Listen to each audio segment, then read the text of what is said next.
Suppose राष्ट्रपति पद के उम्मीदवार 4 हैं, ठीक है, उनके नेम भी आप देख सकते हो। वैसे तो इस वक्त ज़्यादातर चांसेस जो है वो द्रौपदी मुर्मू जी के हैं, उसके अतिरिक्त और भी हुए, लेकिन ये सभी को पता है कि उनका चुनाव जो होता है वो डायरेक्ट यानी कि प्रत्यक्ष रूप से नहीं होता है। इनका जो चुनाव होता है वो अप्रत्यक्ष स्तर पे होता है, ठीक है। उसको बोलते हैं फर्स्ट पास्ट पोस्ट सिस्टम। अब आप कह रहे हो कि ये क्या आ गया, FPPS क्या आ गया? इसका सीधा मतलब ये है कि जो भी लोग राष्ट्रपति के लिए वोटिंग करते हैं, और कौन लोग करते हैं ये आपको बेहतर पता होगा, अनुच्छेद 52 भी आप देख सकते हो, elected members of parliament, elected members of state legislative assembly, ठीक है, और उसके बाद यूनियन टेरिटरी यानी केंद्र शासित प्रदेश के लोग भी करते हैं। इसका सिंपल सा सिस्टम है, अगर हमने आप नॉर्मल चुनाव की बात करो, जैसे बीजेपी को 403 में से 273 सीट मिली तो ये जीत गए, लेकिन अगर हम 403 में से 273 का डिफरेंस माने तो कुल मिला के करीब 190 लोग तो नहीं चाहते थे ना कि बीजेपी आए। नहीं समझे मेरी बात? 100 में से 51 सीट बीजेपी ले आई, लेकिन बचे हुए 49 लोग तो नहीं चाहते थे ना बीजेपी आए। ये तो समझ में आई। लेकिन राष्ट्रपति के चुनाव में ऐसा नहीं होता है, यहाँ आपको रैंकिंग देनी पड़ती है। मान लीजिए 4 उम्मीदवार हैं ABCD, तो आपने सोचा अरे मुर्मू जी के बारे में तो मैंने खूब ट्वीट पढ़े हैं, बहुत बढ़िया ट्विटर चल रहा है, चलो उनको मैं देता हूँ रैंकिंग 1। दूसरे व्यक्ति को आपने दे दिया रैंकिंग 2, C को दे दिया 4, इनको दे दिया 3, या इनको 3 दे दिया 4 दे दिया। ये पहला राउंड वोटिंग का होता है। इसमें जिसको सबसे ज़्यादा नंबर 1 की चॉइस मिली होगी वो रुक जाएगा, नंबर 2 की चॉइस मिली होगी वो रुक जाएगा, 3rd की मिली होगी वो रुक जाएगा, और जो 4th का है वो आगे नहीं जाएगा। ऐसे ही करते करते इसमें वेरियस राउंड्स होते हैं, और लास्ट में जो 2 कैंडिडेट रह जाते हैं उन दोनों में से जो जीतता है वो हो जाता है। ऐसा क्यों करते हैं? ताकि ये वाली सिचुएशन खत्म हो जाए। इनका मानना ये है कि यहाँ पर 100 में से एटलीस्ट 80%, 90% या जो भी लोग बचते हैं वो वोटिंग अपनी जो है वो पूरी करें, ठीक है। क्योंकि अब पता चला 100 में से मान के चलिए कि 37 सीटें मैक्सिमम बीजेपी को मिल गई, बाकी सीटें अलग अलग पार्टीज को मिल गई, तो अगर आप दूसरा पहलू देखते सीखेगा तो इसका मतलब ये है कि 67 लोग तो चाहते ही थे बीजेपी आए। अगर ऐसा हम राष्ट्रपति के लिए करेंगे तो भी दिक्कत है, क्योंकि पूरे देश का एक ही राष्ट्रपति होता है, और अलग अलग चुनाव प्रक्रिया से होके एक चुनाव प्रक्रिया मिला दी गई है जिसको बोलते हैं FPP। क्लियर हुआ? कुछ समझ में आया? चलो आगे बढ़ते हैं।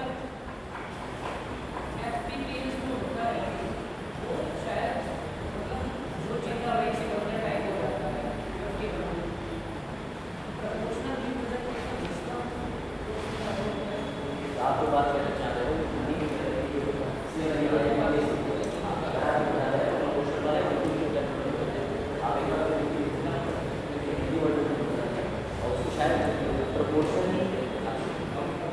चलो फिर आप क्लास 8 की NCERT शुरू करते हैं। समझ में आ गया इवेंट बट करके जो भी समझ में आया आपको चुनाव का समझ में?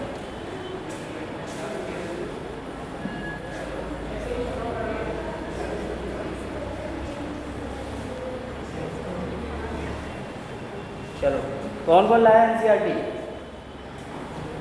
पूरी लाया?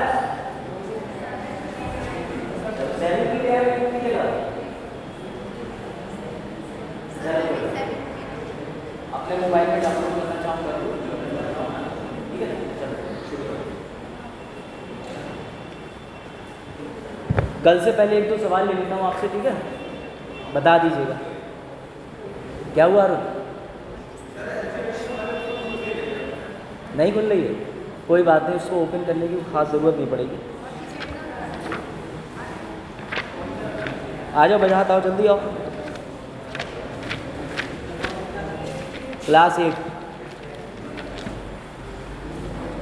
सार्थक हिंदी में लिख के भेजेंगे, और प्रेसिडेंट वाला जो है वो मैं ग्रुप में डाल दूंगा, आप देख लेना उसको हिंदी में क्या कहते हैं, ठीक है।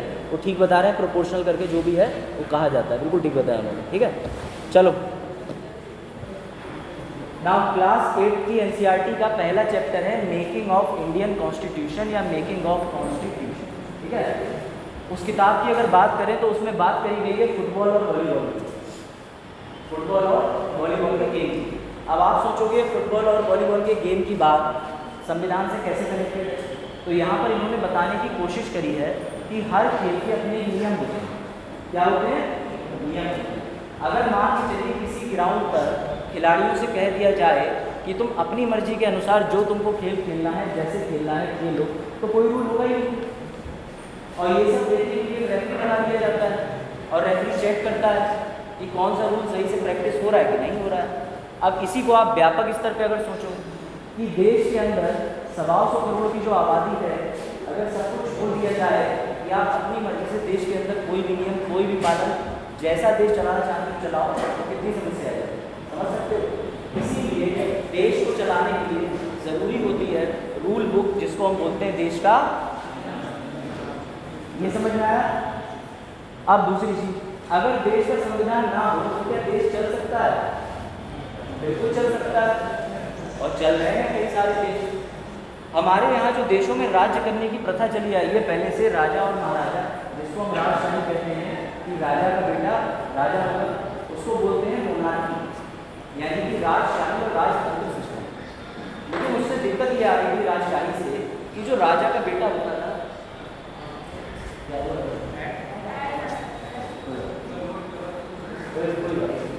तो क्या होता है कि राजशाही में दिक्कत ये आ रही थी कि जो राजा का बेटा, जो राजा बनता था, ये कैसे पता चलेगा कि वो योग्य व्यक्ति है।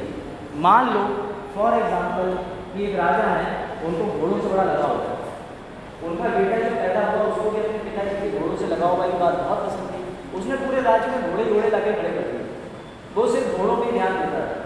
आने के टाइम पे घोड़ों को सबसे बेस्ट लगाया, पब्लिक ट्रांसपोर्ट बढ़ाने की जगह सब घोड़े पे जाए, तो ये इसे तानाशाही बोलते हैं। और जब इस तरीके की तानाशाही चलती है तो इससे देश का लोकतांत्रिक सिस्टम तो छोड़ो, कोई भी सिस्टम ठप हो गया, ठीक है। अब जब हमारे देश के संविधान की बारी आई तो उससे पहले हमारे देश के पास तमाम उदाहरण थे विभिन्न देशों के। ये सबको पता है कि हमारे देश का जो संविधान है वो 1949 में उनके तैयार हुआ और लागू 1950 में हुआ। यहाँ पर तो किसी को डाउट नहीं है। लेकिन मैं हमेशा ये कहता हूँ कि अगर आप कॉन्स्टिट्यूशन पढ़ना चाहते हैं तो उससे पहले आपको इंडियन हिस्ट्री पता होनी चाहिए। अगर आपको इंडियन इतिहास या इंडियन हिस्ट्री थोड़ी नॉलेज नहीं है तो फिर आपको दिक्कत है, ठीक है। अब देखो, भारतीय संविधान को डिफाइन करने के दो तरीके हैं। इसको लिख लेना हेडिंग डाल के अपने में कि संविधान पढ़ने के, यानी कि संविधान निर्माण को दो तरीके से पढ़ा जाता है। एक है उसका राजनीतिक विकास या इतिहास, और दूसरा है स्वयं इतिहास।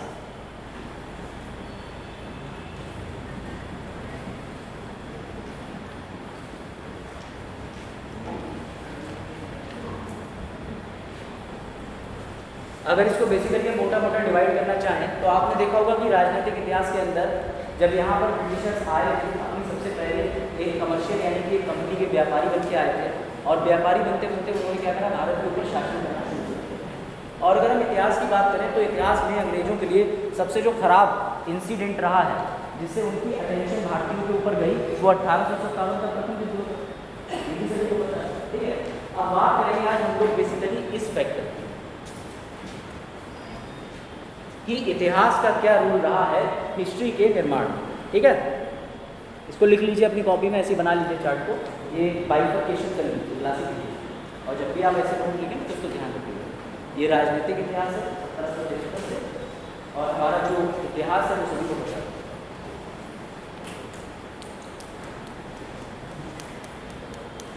भारत का संविधान बनाने की सबसे पहली मांग जो है वो किस व्यक्ति ने रखी थी, क्या कोई बता सकते हैं?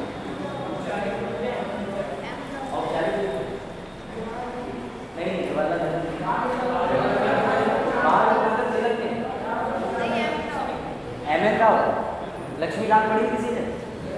लक्ष्मीकांत पढ़ी? लक्ष्मीकांत ने हुआ 1934 में औपचारिक रूप से सबसे पहले 1800 लेकिन बाल गंगाधर तिलक जी ने सीधे संविधान की मांग नहीं की। उन्होंने मांगा था प्रोविंशियल ऑटोनॉमी, और प्रोविंशियल ऑटोनॉमी का मतलब ये होता है कि प्रांतीय स्वसत्ता। अब आप कहोगे सर प्रांतीय स्वसत्ता क्या होता है, ये भी दिमाग में आना चाहिए। तो देखो, जब अंग्रेज जो हैं, ब्रिटिशर्स जो हैं, वो इंडिया में रूल करने आए थे तो उन्होंने सबसे पहले इंडिया में व्यापार करने की परमिशन ली थी इंग्लैंड से। ये तो सभी को पता है, 1600 में ईस्ट इंडिया कंपनी बनी, ठीक है। और उन्होंने आकर के अपनी कंपनी बना करके सबसे पहले मसूलीपट्टनम टेम्पररी फैक्ट्री लगाई थी, सूरत में भी परमानेंट फैक्ट्री। अब ये सोचो कि अगर इंडिया का संविधान होता और भारत भारत होता जो आज व्यवस्था है, तो ये परमिशन इंग्लैंड से लेता कि इंडिया से लेता? यही बात जो है बाल गंगाधर तिलक जी की समझ में आ गई। उन्होंने कहा था कि हमारे पास प्रांत तो है, लेकिन प्रांतों की स्वसत्ता को लेकर कोई कानून नहीं है, कोई भी उनको उठा के चलाता है। अगर इस इलाके में बैठने की कुछ मानक ना हो और रूट में वो क्लास लगाए तो उनको ना बैठ जाए, इस रास्ते से बैठ जाएगा। तो इसे बोलते हैं प्रोविंशियल ऑटोनॉमी, यानी कि प्रांतीय स्वसत्ता। अब दूसरी चीज़ की बात कर लेते हैं। ये टाइम फेज बीत गया और ये 1773 से 1947 तक का जो इतिहास है वो घूमता है। ये वैदिक है, ये हम बाद में पढ़ेंगे। अब बात आती है सबसे पहले 1934 में। 1934 से पहले कोई बड़ा इंसिडेंट बता सकते हो? कोई बड़ा हादसा जो हुआ हो? फर्स्ट वर्ल्ड वॉर हुआ था, वो तो निपट गया 1914 से 1918 तक, वो तो काफ़ी टाइम हो गया। कोई और बड़ा इंसिडेंट बता सकते हो 1934 के आसपास? सेकेंड जो शुरू हुआ था वो 1939 में हुआ था, इंडियन वॉर का मामले के आसपास पहुँचता है, आगे बढ़ते। लेकिन और सोचो, तभी मैंने कहा ना कि ऐतिहासिक घटनाक्रम का बहुत बड़ा हाथ है हमारे संविधान निर्माण में। और सोचो, गांधी जी कब आए थे? 1909 में। गांधी जी ने एक के बाद एक आंदोलन करना शुरू कर दिए थे, ठीक है। उसके बाद ऐसा क्या इंसिडेंट हुआ 1930-31 के घटनाक्रम में, इतिहास में, जिसने संविधान को लेकर के मांग की? अभी आप, कोई बात नहीं, एक छोटी सी चीज़ अभी आप सब एग्री करोगे।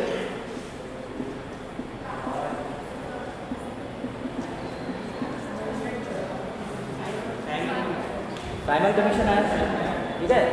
1927 में जब अंग्रेजों ने साइमन कमीशन भेजा था, तो Simon commission was a challenge और भारतीय ने जो है उसको मना कर दिया था, क्योंकि इसमें जो 7 सदस्य आए थे वो सबसे अंग्रेज और भारतीयों के दिमाग के लिए हिंद, देश हमारा, शासन हमारा और बनवाओगे कानून तो उनसे। तो क्या हुआ कि CR दास और मोतीलाल नेहरू जी, जवाहरलाल नेहरू जी के पिताजी, इन लोगों ने डिसाइड करा कि हम अपना कॉन्स्टिट्यूशन खुद ही बना लेंगे, हटाओ हम अपना कॉन्स्टिट्यूशन खुद ही बना लेंगे। और इन्होंने एक लोकल ड्राफ्ट भी पेश कर दिया अंग्रेजों के सामने। तो जब अंग्रेजों के सामने ड्राफ्ट रखा तो उन्होंने कहा ठीक है जाओ और इसको सहमति से पूर्ण करवा लो, सभी के हस्ताक्षर करवा लो, अलग अलग प्रांतों के लोगों को। उसी समय हमें प्रोविंशियल ऑटोनॉमी मिल जाती, ठीक है, हमें स्वसत्ता मिल जाती, लेकिन मुस्लिम लीग राजी नहीं। और मुस्लिम लीग इसलिए राजी नहीं हुई थी क्योंकि अंग्रेजों ने 1909 से उनको तोड़ने का काम कर दिया था, ठीक है।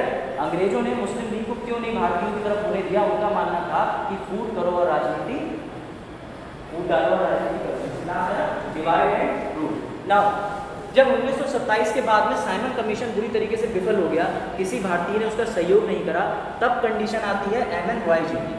और MN रॉय जी की कंडीशन क्यों आती है? क्योंकि MN रॉय कोई मामूली आदमी नहीं थे। MN रॉय जी, कन्हैया कुमार को जानते हो? कन्हैया कुमार किस पॉलिटिकल पार्टी का है?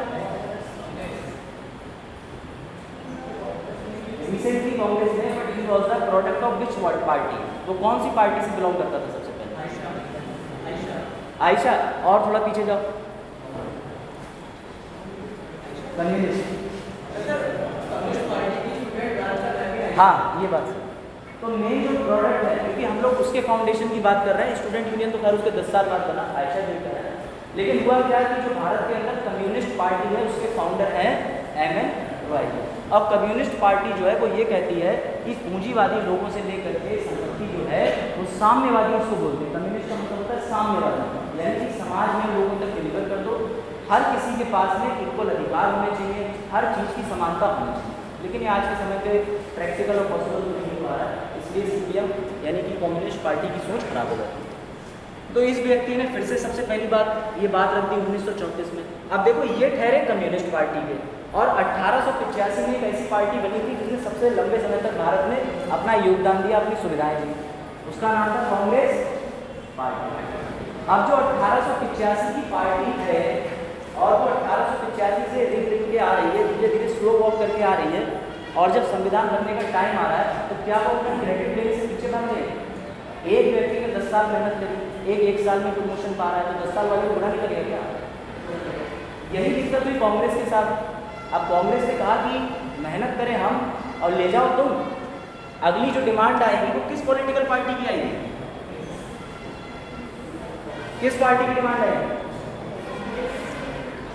जब कांग्रेस पार्टी ने संविधान की डिमांड करी तो हुआ क्या था कि कांग्रेस पार्टी के जो ओरिजिनेटर थे, फाउंडर थे, आपको पता होगा, वो खुद ही एओ ह्यूम जो थे वो खुद ही ब्रिटिशर थे, पहले नाम के लिए। तो अंग्रेज जो है वो इनकी बातों पर कुछ ज़्यादा ही ध्यान देते और उसके ध्यान देने का कारण ये था, उनको लगता था अपनी पार्टी है और ये लोग कभी भी उपद्रव या कुछ नहीं करते थे, ये सिर्फ पत्रात्मक क्रियाएं करते थे। जैसे ओ माय लॉर्ड अंग्रेज, कभी भारत से मत जाना, लेकिन हमको अधिकार दे दो, हमें ऐसा ऐसा करना है, ये कभी नहीं कहते कि तुम भाग जाओ। बाकी अन्य पॉलिटिकल पार्टियाँ या अन्य लोग थे, स्वतंत्रता सेनानी थे, तो सीधे कहते थे देश हमारा, निकलो यहाँ से। लेकिन कांग्रेस कभी नहीं चाहती कि वो लोग चले जाए। भाई कांग्रेस के जो भी बड़े बड़े अचीवमेंट लीडर्स थे उनको सुविधाएं मिलने की कोई दिक्कत नहीं होती। और आप सभी को पता है कि इसी विचारधारा के चलते 1907 के अंदर सूरत आंदोलन हुआ था। इसको क्या बोलते हैं? इसके अंदर जो है वो सूरत के अंदर स्प्लिट हो गया, ठीक है, दो दल बन गए, एक गरम दल और एक। तो कांग्रेस की विचारधारा जो शुरू से है वो रो रो के काम करने के लिए, इसलिए इन्होंने इतने साल राज तो करा, लेकिन कुछ फल फूल ज़्यादा ही नहीं पाए, अपने स्तर पे तो भूल गए, लेकिन पब्लिक के लिए कुछ नहीं कर पाए। नाउ सबसे पहली डिमांड की बात आ जाती है तो आप कहेंगे प्रोविंशियल ऑटोनॉमी की डिमांड बीजी तिलक जी ने करी थी। सेकंड ऑफिशियल डिमांड कॉन्स्टिट्यूशन की एमएन रॉय ने करी थी, जो कि कम्युनिस्ट पार्टी के थे। उसके बाद डिमांड किसने करी थी? कांग्रेस। और कांग्रेस तो डिमांड कर ही रही थी, तभी जवाहरलाल नेहरू जी ने भी अपनी डिमांड रखी। और जवाहरलाल नेहरू जी ने जो डिमांड रखी उसका सबने स्वागत करा और बहुत सम्मान करा। जवाहरलाल नेहरू जी ने एक बात कही, ठीक है, जब कांग्रेस ने संविधान की मांग करी तो कांग्रेस ने कहा कि अंग्रेजों भारत से जाओ मत, हमें हमारे अधिकार दे दो, हमें तुम अपने बराबर में बैठने का स्थान दे दो। अब ये भी तो कहने की बात है, देश हमारा सब कुछ हमारा। तो नेहरू जी जो है वो अपने पापा की आइडियोलॉजी से बहुत प्रभावित थे और इनके पिताजी ने समझाया क्या मतलब चल रही है, जाओ जाकर तो कुछ बोल्ड स्टेटमेंट दे दो। तो नेहरू जी आ गया और उन्होंने कहा देखो हमें चाहिए संविधान, लेकिन ऐसे नहीं चाहिए तुम्हारे टुकड़ों के, हमें चाहिए संविधान सभा द्वारा बनाया हुआ संविधान। किसके द्वारा बनाया हुआ संविधान? और संविधान सभा का बनना क्यों जरूरी था? क्योंकि जब संविधान सभा बनेगी तो उसके अंदर आप लोग चुनाव प्रक्रिया से अपने प्रतिनिधि को भेजेंगे और जब आप अपने प्रतिनिधि को भेजते हैं तो आपकी डिमांड यानी कि आपकी मांग उस सभा के भीतर रख सकते हैं। तो ये अगर आप कहें कि सबसे पहले कॉन्स्टिट्यूएंट असेंबली यानी संविधान सभा की डिमांड किसने करी, तो he was the only person which is called chairman, Jawaharlal. अब इंडियंस के लिए देखो एक वरदान साबित होने जा रहा है, द्वितीय विश्व युद्ध। अगर और ऑफिशियली बात करें 1 सितंबर 1939 पूरी पृथ्वी पर सबसे बड़ा देशभक्त कौन हुआ है? पूरी पृथ्वी पर सबसे बड़ा देशभक्त कौन हुआ है? किसी ने महात्मा गांधी बोला था, कौन बोल क्या बोला किसी ने? भगत सिंह हुआ है, ठीक है, भगत सिंह हुए हैं, तो भगत सिंह हुए, भगत सिंह इंडिया के आसपेक्ट में हुए, पूरे वर्ल्ड के ग्लोबल लेवल पे बताओ, इसको कहा जाता था इससे बड़ा देशभक्त था ही। किसने कहा?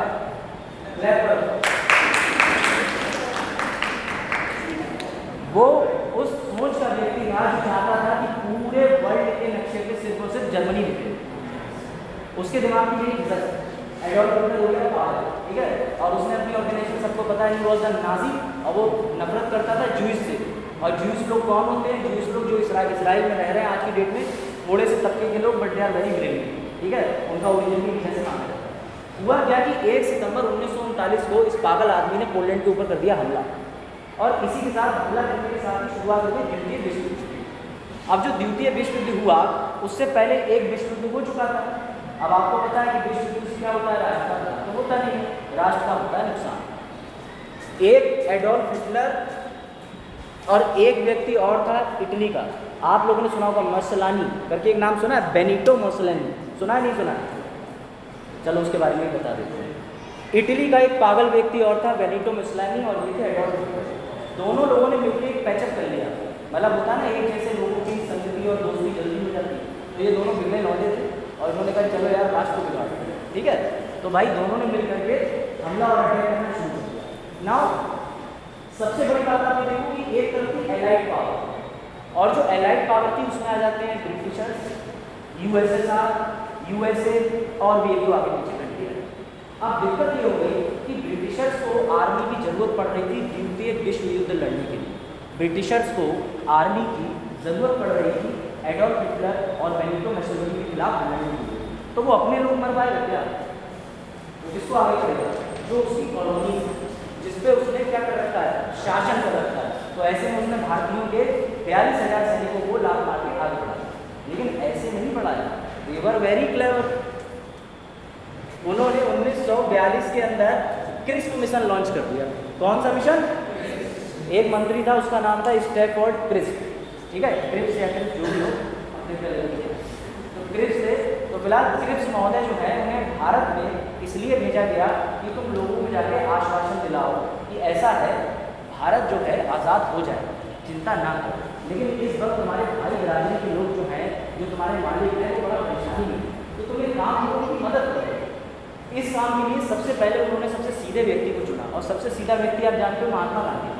महात्मा गांधी के पास जाइए, गांधी जी हम आपको बना देंगे परम पूजनीय महापिता, आप युगों युगों तक याद किए जाओगे, ब्रिटेन में आपकी पत्नी से मूवी लगेगी, ठीक है, तमाम चीज़ें। अभी हाल ही में इंसिडेंट हुआ है जहाँ पर ब्रिटेन के अंदर गांधी जी की मूर्ति गिर गई, तो आया था इंसिडेंट हो गया, ठीक है ना। गांधी जी इस बात पे राजी हुए। गांधी जी ने कहा कि चलो, उन्होंने गीता खोली, अन्य पुस्तकें खोली, उन्होंने कहा शत्रु पर प्रतिघात नहीं करना चाहिए जब शत्रु समस्याओं से घिरा हुआ, ठीक है। अब भाई गांधी जी की इसी विचारधारा के चलते उनको इंडिया के लोगों ने एक उपाधि दे दी, सार्जेंट। क्या उपाधि दे दी? सार्जेंट। सार्जेंट का मतलब जो इंडिया की फौजी जो है वो दूसरों की सेना में भर्ती कराता है। और sorry to use that word, उसका बड़ा लंबा होता है। जो बैंक से कमीशन के लेके काम करते हैं उनको सब लोग क्या कहते जाते हैं, ठीक है, या कोई भी कमीशन लेके दूसरे को काम करता है, तो वही वर्ड उनको दे दिया गया, ठीक है ना। महात्मा गांधी जी के ऊपर ये टैग लग गया, कोई बात नहीं, गांधी जी ने बात करी। लेकिन हुआ क्या कि गांधी जी को समझाया नेहरू जी ने, बोले मूर्ति वूर्ति कुछ नहीं बनेगी, पिटाई से बहुत। और ये समझो कि देश के जो लोग हैं, ठीक है, वो भगा के मानेंगे गांधी जी, तुमने क्या कर दिया, ठीक है। तो गांधी बोले हमने क्या किया? बोले तुमने जो है जब इनको परमिशन दे दी है कि मैं फौजियों से बात करूँगा, अब तुम उल्टे चले जाओ। तो इस वजह से गांधी जी ने इसके जस्ट उल्टा एक्ट लॉन्च कर दिया, which is called quit India, Bharat छोड़ो। अभी तक कह रहे थे कि भारत वालों भारत छोड़ के फौज में जाओ और जाकर के युद्ध लड़ो द्वितीय विश्व। अब क्या कहना है अंग्रेजों से? भारत छोड़ो आंदोलन, भारत छोड़ो आंदोलन। और गांधी जी के साथ में डायलेमा होता रहा। अगर गांधी जी के अंदर थोड़ा कॉमन सेंस तो बहुत ज़्यादा था, अगर वो अपने विचारों को थोड़ा सा फ्लेक्सिबल रखते, इतने रिजिड ना रहते, तो वो जब संविधान सभा बनी थी तो उसका हिस्सा हो। लेकिन आपको पता होगा कि मोहम्मद अली जिन्ना और एम.के. गांधी जी लोग संविधान सभा के अंदर नहीं बैठे। यहाँ तक थोड़ा सा इतिहास कनेक्ट हुआ, कुछ खोपड़ी में गया कि देश के अंदर क्या चल रहा है, कोई दिक्कत? हाँ चलो अब आगे। और एक छोटा सा इंसिडेंट और है जिसमें आपको बताया, जापान अमेरिका से कितनी दूर है? यहाँ भी जापान होगा, ठीक है, जापान अमेरिका से कितनी दूर है? दूर है, पास है? पास है, गुड, भारत में बात पकड़। ये जो नक्शा है ये ऐसे ओपन है, अगर इसको गोल करोगे तो देखो ये रखा हुआ है ये वाला, ठीक है, तो ज़्यादा दूरी नहीं है। ये देखो ये जापान है, जापान। ऐसे अमेरिका देखोगे तो बहुत दूर दिखेगा, जापान से देखोगे अमेरिका पीछे ही है। अब क्या हुआ कि द्वितीय विश्व युद्ध चल रहा था, ये जो छोटे से नन्हे मुन्ने जापानी थे उनका दिमाग बन गया, बोले बहुत भारी हीटर बन रहा है, बहुत भारी बेनिटिनो मोसाई बन रहे हैं, ऐसा हम भी दिखाई वगैरह कुछ कर सकता हूँ। तो क्या हुआ कि जो अमेरिकन नेवी थी, ठीक है, पोर्ट ब्लेयर पे एक आइलैंड था, अंडमान निकोबार आइलैंड था, उनकी वहाँ पर जो है बेस स्टेशन था, ठीक है, फ्लाई नेवी का नहीं, फ्लाई प्लेन से। अब जापान ने क्या करा कि जापान अपने यहाँ से छोटे मोटे प्लेन लेके गए और धुआंधार बमबारी दे दी और उसका जो है बमबारी इफेक्ट सब हो रहा, ठीक है। अब अमेरिका के गई दिमाग की हिल, इस कहानी का रिलेशन जो है संविधान से संबंधित है, ठीक है। अब क्या हुआ भैया, अमेरिका के दिमाग की हिल, और अमेरिका में एक राष्ट्रपति हुआ करता था, उसका नाम था फ्रैंकलिन डी रूजवेल्ट। उसने ये कहा कि ऐसा बदला लूंगा मैं कि पूरा देश देखे, पूरा देश देखे। और इसी के चलते अमेरिका ने भारत के अंदर, भारत की अमेरिका ने पूरे विश्व के अंदर अपने आप को एक सुपर पावर स्थापित करा और 6 अगस्त और 9 अगस्त को back to back nuclear bomb गिराया जिसका नाम था लिटिल बॉय और इफेक्ट। तब जापान ने सफेद झंडा दिखाया, माफ़ कर दो गलती हो गई, अब नहीं करेंगे ऐसा, और इसी के साथ द्वितीय विश्व युद्ध जो है वो एंड। अब समझो इसकी स्थिति क्या है, अब आपने समझा हमारे लिए कैसे गलत हुआ था। अगर जापान द्वितीय विश्व युद्ध नहीं आता तो हम लड़का रहते हैं, बिल्कुल सही, ये बात बिल्कुल सही है। ऐसी सोच हमारे सुभाष चंद्र बोस जी की थी और वो गए भी थे, फोर्सेस को बनाने। मणिपुर तक आज़ादी ले ली। हाँ, लेकिन मणिपुर के बाद में यही हुआ कि आप कहते हो कि यूनिटी नहीं मिल पाई या फोर्सेस का सपोर्ट नहीं मिला, वो बिल्कुल हिस्टोरिकल है। ये आप लोग अपनी बात में पढ़ेंगे, आपके पीछे 100% पढ़ेंगे, लेकिन जितना क्वालिटी के लिए चाहिए ना उस आस्पेक्ट में नहीं मिला। हमारे पास फौज नहीं है, जापान के पास सभी फौज नहीं है। बिल्कुल सही करते का है, यही तो सरेंडर में डील हुई थी। You will never keep your forces, हम देंगे तुम्हें डिफेंस और दुनियादारी, क्योंकि तुम फोर्स रखोगे फिर से तुम कूद पड़ोगे, फिर से गिराना पड़ेगा न्यूक्लियर को। खैर, अब द्वितीय विश्व युद्ध के बाद में ब्रिटेन ने पूरी जान लगा दी, यूएसएसआर ने पूरी जान लगा दी थी, अमेरिका ने पूरी जान लगा दी थी, ठीक है। और अमेरिका भी अमेरिका फर्स्ट में अगेंस्ट बना था, ब्रिटिशर्स के अगेंस्ट बना था। नाउ मेकिंग ऑफ कॉन्स्टिट्यूशन तो मैं कहानी क्यों सुना रहा कि सर आपने पूरा हमें इतिहास पढ़ाया तो क्यों पढ़ाया।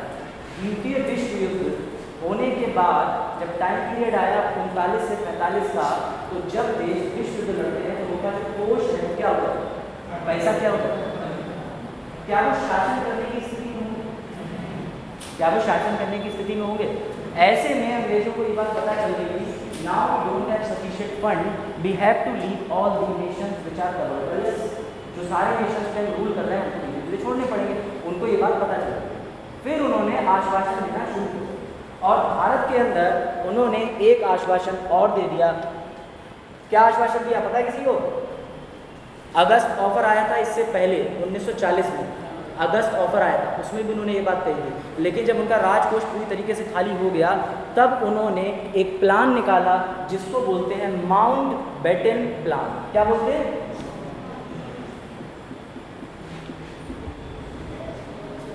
Mountbatten plan. माउंटबेटन जो है सरकारी नौकर थे ब्रिटेन में, ठीक है, और यहाँ इंडिया में बात इसलिए कर रही थी क्योंकि जब भारत के आज़ाद होने की बात आई अंग्रेजों ने घोषणा कर दी और रेडियो की घोषणा के लिए किसी आई थे और इस घोषणा में कहा गया था कि बड़े दुख के साथ हमें बताना पड़ रहा है हम जा रहे हैं। और लिटरली इंडियंस रोए थे। आई डोंट नो व्हाई, मुझे पता नहीं क्यों, मैं सुना होता तो शायद खुशी से एक काल का सर फोड़ रहा होता देश का वहाँ पे गाँव में या शहर में, लेकिन इंडियंस वर क्राइंग, अरे हम भी छोड़ नहीं जा रहे हैं, पता नहीं हम लोग कैसे रहेंगे क्या होगा। तो अंग्रेजों ने इस बात को तुरंत पकड़ लिया, उन्होंने कहा ठीक है हम भारत का बंटवारा करा देते हैं, क्योंकि भारत के बंटवारे की मांग तो कब से आ रही है, जैसे कि मुस्लिम लीग बनी हुई थी। तो उन्होंने कहा ठीक है हम जाते जाते तुम्हारे लिए दो चीज़ें कर जाते हैं। बोले क्या कर जाते हो? बोले पहली चीज़ हम ये कर जाते हैं कि तुम्हारे लिए एक सीए दे जाते हैं, सीए का मतलब संविधान सभा, कॉन्स्टिट्यूएंट असेंबली बना जाते हैं, और दूसरी तुम्हारे लिए हम चीज़ दे जाते हैं इंटरिम यानी कि अग्रिम शासन करने वाली सरकार। अब कहानी कैच करने की कोशिश करना कि एक मांग करी थी 1934 में, एक मांग करी थी 1849, लेकिन ये मांग के अंदर पूरी मांग कर दी उन्होंने। कहने का मतलब ये है कि यहाँ से सफ़र देख रहे हो हिस्ट्री का कितना बड़ा इम्पैक्ट है कॉन्स्टिट्यूशन पे।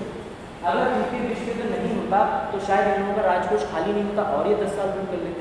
हालांकि भारतीयों में ताकत थी, भारतीय लड़ रहे थे, और वो कैसी ताकत थी वो आपको ये समझ में आएगा।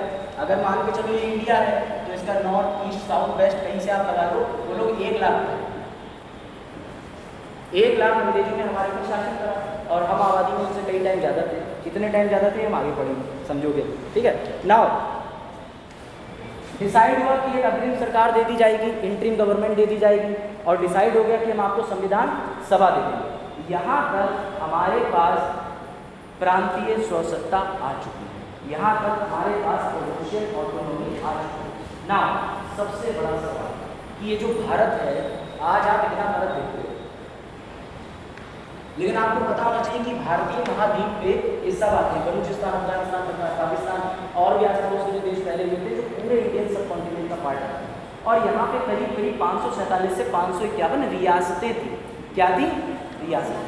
अब सबसे बड़ा काम ये था कि संविधान सभा के अंदर भारत में 551 रियासतों के लोगों को कैसे चुन के हम लोग बैठे।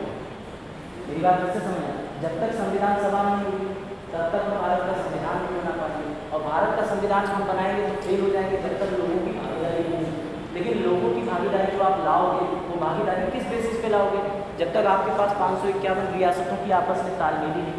तो ऐसे में एक व्यक्ति आगे आया जिसकी स्टैचू ऑफ यूनिटी बना हुआ है, उसका क्या नाम है?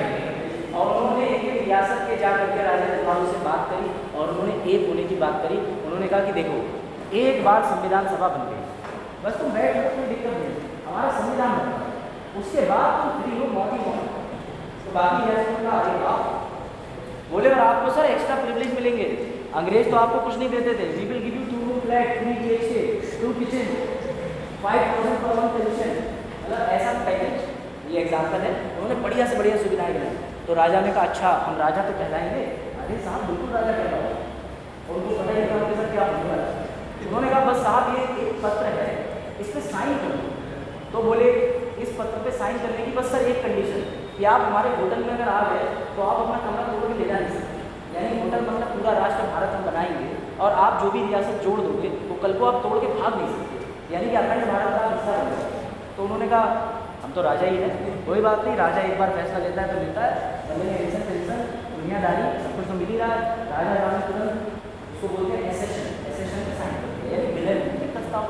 अब जैसे ही हमारे विलय होने के प्रस्ताव को पारित हो गया, काम बन गया हमारा। अब बारी आती है सबसे इम्पोर्टेंट चीज़, भारत के अंदर जो चुनाव हुआ था वो कितनी सीटों पे हुआ था?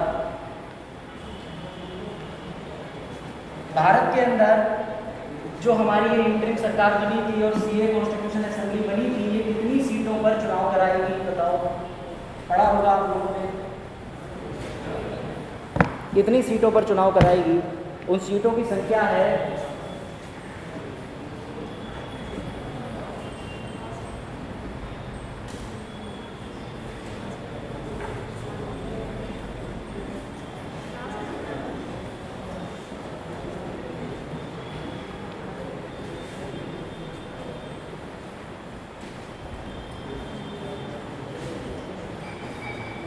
ठीक है, ये सभी ने पढ़ा होगा, हर किताब में लिखा हुआ होता है, ये ऐसा चार्ट बना हुआ होता है।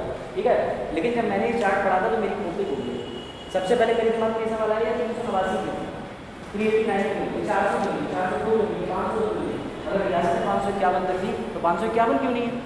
लेकिन आपके दिमाग में सवाल आया हो या ना आया मुझे नहीं पता, लेकिन मेरे दिमाग में सवाल आया तो मैंने थोड़ा सा गूगल किया और गूगल के बाद पता चला कि उस वक्त भारत की जो आबादी थी वो 38 करोड़ 90 लाख थी और प्रति व्यक्ति एक जो संविधान सभा में बैठना था वो 10 लाख लोगों का प्रतिनिधित्व कर रहा था। ये बात क्लियर हुई? यानी 389 लोग जो है वो 38 करोड़ 90 लाख लोगों का प्रतिनिधित्व कर रहे थे, जिसमें एक एक जनप्रतिनिधि जो है वो 10 लाख लोगों को यहाँ पर। ठीक है, नाउ अब आप कहिए सर ये इलेक्टेड है, ये मनोनीत है, इसका क्या मतलब?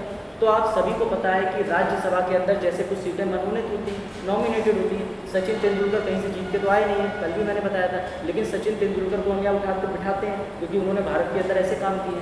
ऐसे ही हुआ क्या कि सारी रियासतों के विलय के बाद 292 और 4 ये प्रांतीय आधार पर यहाँ से लोग चुने गए।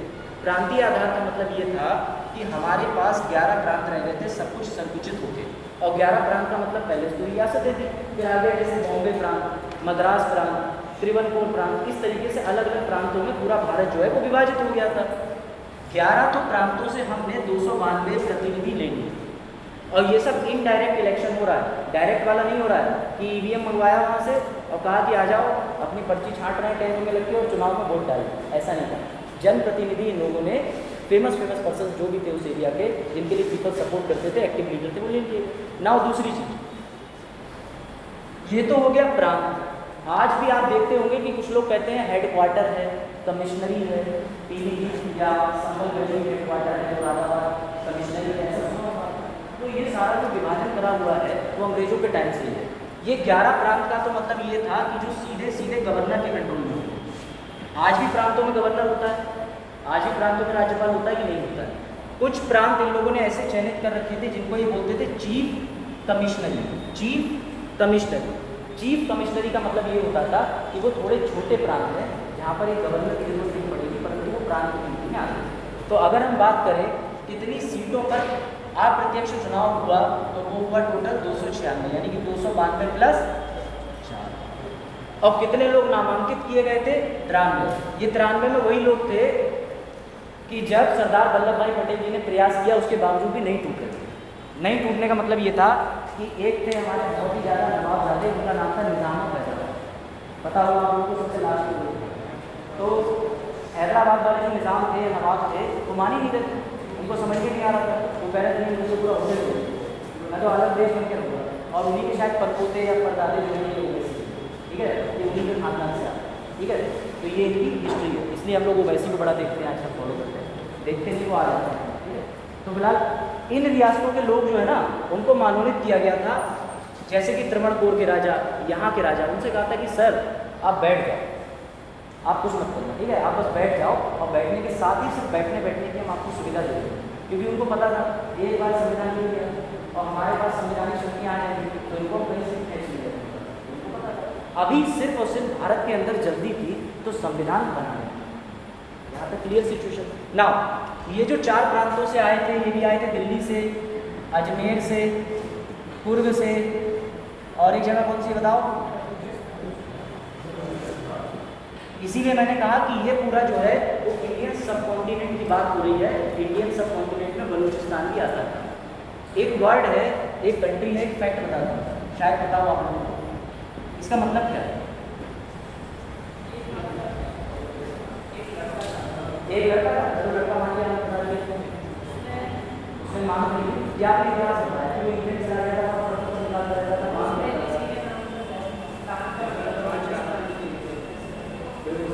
ताली बजाओ भाई सार्थक के लिए। हाँ, पाकिस्तान का मतलब कोई पाक पवित्र स्थान नहीं है, पाकिस्तान का मतलब है पंजाब, अफगान, कजाकिस्तान, या फिर आप कह सकते हो कश्मीर, कजाकिस्तान नहीं कश्मीरी है, ठीक है, और उसके बाद में सिंध और फिर बलूचिस्तान, इसे मिला के बनता है पूरा पाकिस्तान। इसीलिए लड़ाई जो है वो कहाँ के लिए चल रही है, बलूचिस्तान उनको चाहिए, कश्मीर उनको चाहिए, सिंध उनको चाहिए, पंजाब उनको चाहिए। आओ तो उत्तर प्रदेश की आज़ादी, ठीक है, अगर पाकिस्तान में उत्तर प्रदेश वालों को ये कह दिया जाए कि सबको 1 करोड़ रुपया चाहिए, बॉर्डर फोर्स को मार दो, तो हम लोग 1 करोड़ रुपये छोड़ के काम नहीं करेंगे, बढ़िया करेंगे जंग, ठीक है, खैर। तो ये भैया पाकिस्तान थे हमारे। खैर भारत में किसी तरह ये इतिहास निकल के आया, यहाँ पे चुनाव हुआ, और चुनाव होने के साथ ही जो सबसे ज़्यादा वोटों से जीती वो थी कांग्रेस। कांग्रेस ने जीती 208 सीटें, कितनी, और 73 सीटें किसने जीती, 15 सीटें किसने जीती, ठीक, ये क्लियर हो गया, सबसे ज़्यादा सीटें कांग्रेस जीती। अब समझो ट्विस्ट, अब ट्विस्ट ये था, चुनाव हो गया, हमारे पास सरकार बन गई, जो लोग बनाने वाले हैं, ठीक है, जो लोग भारत की, पाकिस्तान की मांग तेज हो गई, बंटवारे की स्थिति आ गई। और सबको पता है कि 15 अगस्त 1947 को भारत का आज़ादी दिवस मनाया जाता है, 14 अगस्त 1947 को उनका आज़ादी दिवस मनाया जाता है। अब हुआ क्या है, पाकिस्तान का डिवीजन हुआ, तो ये जो मुस्लिम प्रतिनिधि आ जाओ, इसमें से करीब करीब 89 या 90, 70 अप्रॉक्स इन लोगों ने यहाँ से अपना रेजिग्नेशन दे दिया, इन लोगों ने यहाँ से अपना दे दिया रेजिग्नेशन। बड़ी मुश्किल से तो हमने 297 सीटों को चुनाव किया था, उसमें से 70 बोले कि हम अपना रेजिग्नेशन देंगे। क्यों दोगे, हमें जाना है पाकिस्तान। कहाँ जाना है, सारे जहाँ से अच्छा हिंदुस्तान हमारा, किसने लिखी है, ठीक है, इकबाल ने लिखी, वो भी इन्हीं से रिजाइन करके पाकिस्तान में, इसलिए मेरे दिल में सम्मान है, आप जानना, ठीक है। तो फिलहाल मैं आपको ये बता रहा हूँ कि पाकिस्तान की मांग जो है वो 1907 से शुरू हुई थी, लेकिन लोगों के दिलों में बहुत पहले से आ रही थी और उसका असर नहीं है, ठीक है। कई समय तक हमने इंतज़ार भी करा, आ जाओ हमारे पाकिस्तानी भाई, आ जाओ आ जाओ, हम संविधान सभा शुरू करना चाह रहे हैं, मेकिंग ऑफ कॉन्स्टिट्यूशन में हमारा साथ दे दो, आ जाओ आ जाओ। लेकिन जब वो नहीं आए तब हमारा हो गया दिमाग खराब। हम बोले रिश्तेदारी अपनी जगह, काम अपनी जगह, और उसके बाद हमने इसी इंटरिम गवर्नमेंट के साथ में संविधान सभा शुरू कर दी। और हमारी संविधान सभा की पहली बैठक कब हुई,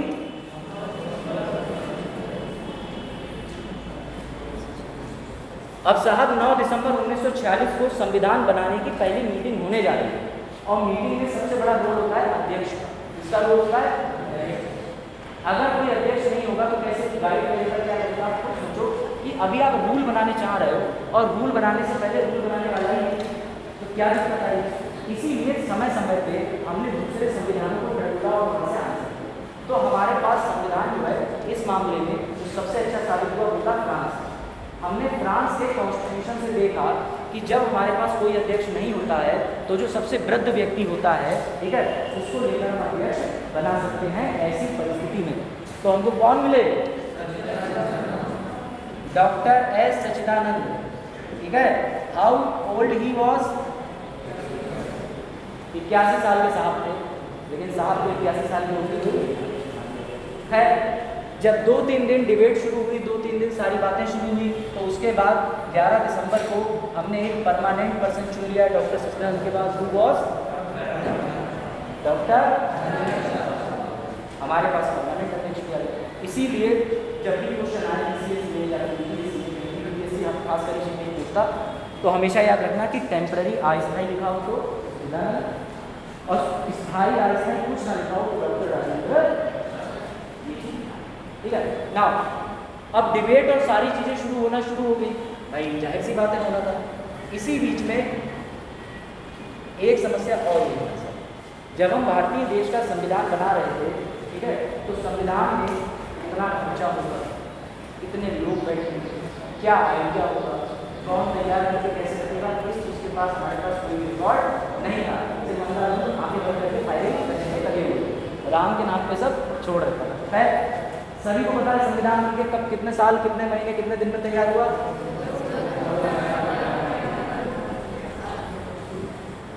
ठीक है, कितना खर्चा हुआ संविधान पे?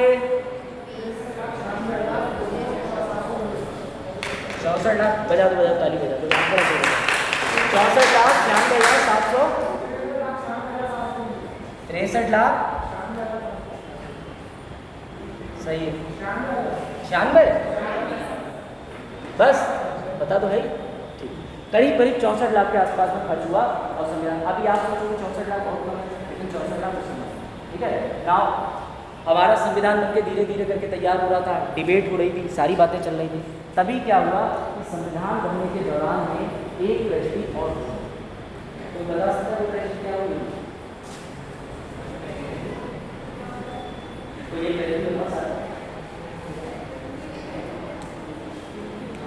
मृत्यु हुई थी, ये भी एक ट्रेजेडी थी, लोग मर रहे। चलो 81 साल में और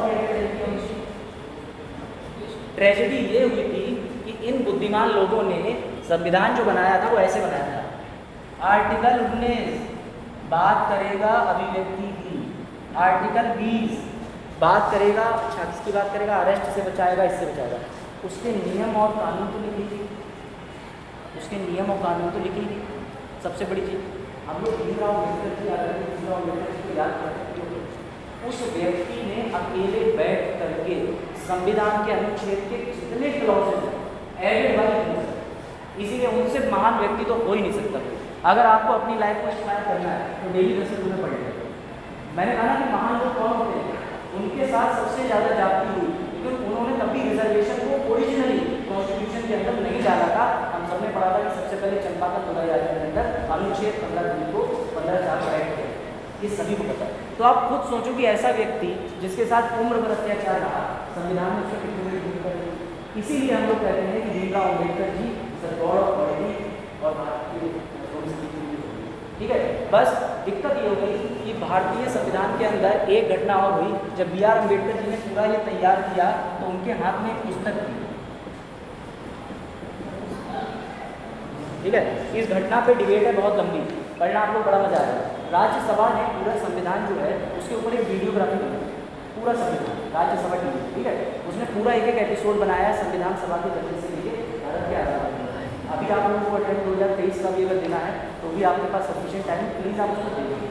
ब्यूटीफुल, मतलब अल्टीमेट। उसमें खड़े होकर व्यक्ति ने बाकायदा आपको लगेगा कि नेहरू जी ने ऐसे अपोज किया होगा, अम्बेडकर जी ने ये पॉइंट रखा होगा, वेरी सिंप्लिसिटी के साथ। अगर आपको पिक्चोरियल देखना है, वीडियोग्राफी देखना है, प्लीज़ राज्यसभा टीवी की आप 2 डॉक्यूमेंट्री जरूर देखिए। अगर आप लोगों को चाहिए होगी तो मैं ग्रुप में लिंक शेयर कर दूँगा, आप लोग देखिए। चौराहा से वगैरह है उसमें now one of the important thing is, इन्होंने मनुस्मृति फाड़ी। इस घटना पर बड़ा विवाद हुआ था कि साहब उन्होंने मनुस्मृति की पुस्तक फाड़ दी, मनुस्मृति की पुस्तक फाड़ दी बी आर अम्बेडकर ने। But think about one thing, यानी कि एक चीज़ के बारे में आप सोचो, उन्होंने ये किताब पूरी पढ़ी, और इस किताब के अंदर सिर्फ और सिर्फ वर्ण व्यवस्था के अंदर ये ना करो वो मत करो। आपको पढ़ा होगा कि पशु शूद्र नारी है सकल ताड़ना के अधिकारी, ठीक है। उन्होंने कहा कि जो पुस्तक मानव होते मानव के साथ भेद करती है, मैं नहीं मानता उस पुस्तक को, और उन्होंने संविधान सभा की पुस्तक। अब आप सोचिए, ब्रिलियंट ऑफ माइंड, उन्होंने किताब फाड़ी, कोई अनादर नहीं करा।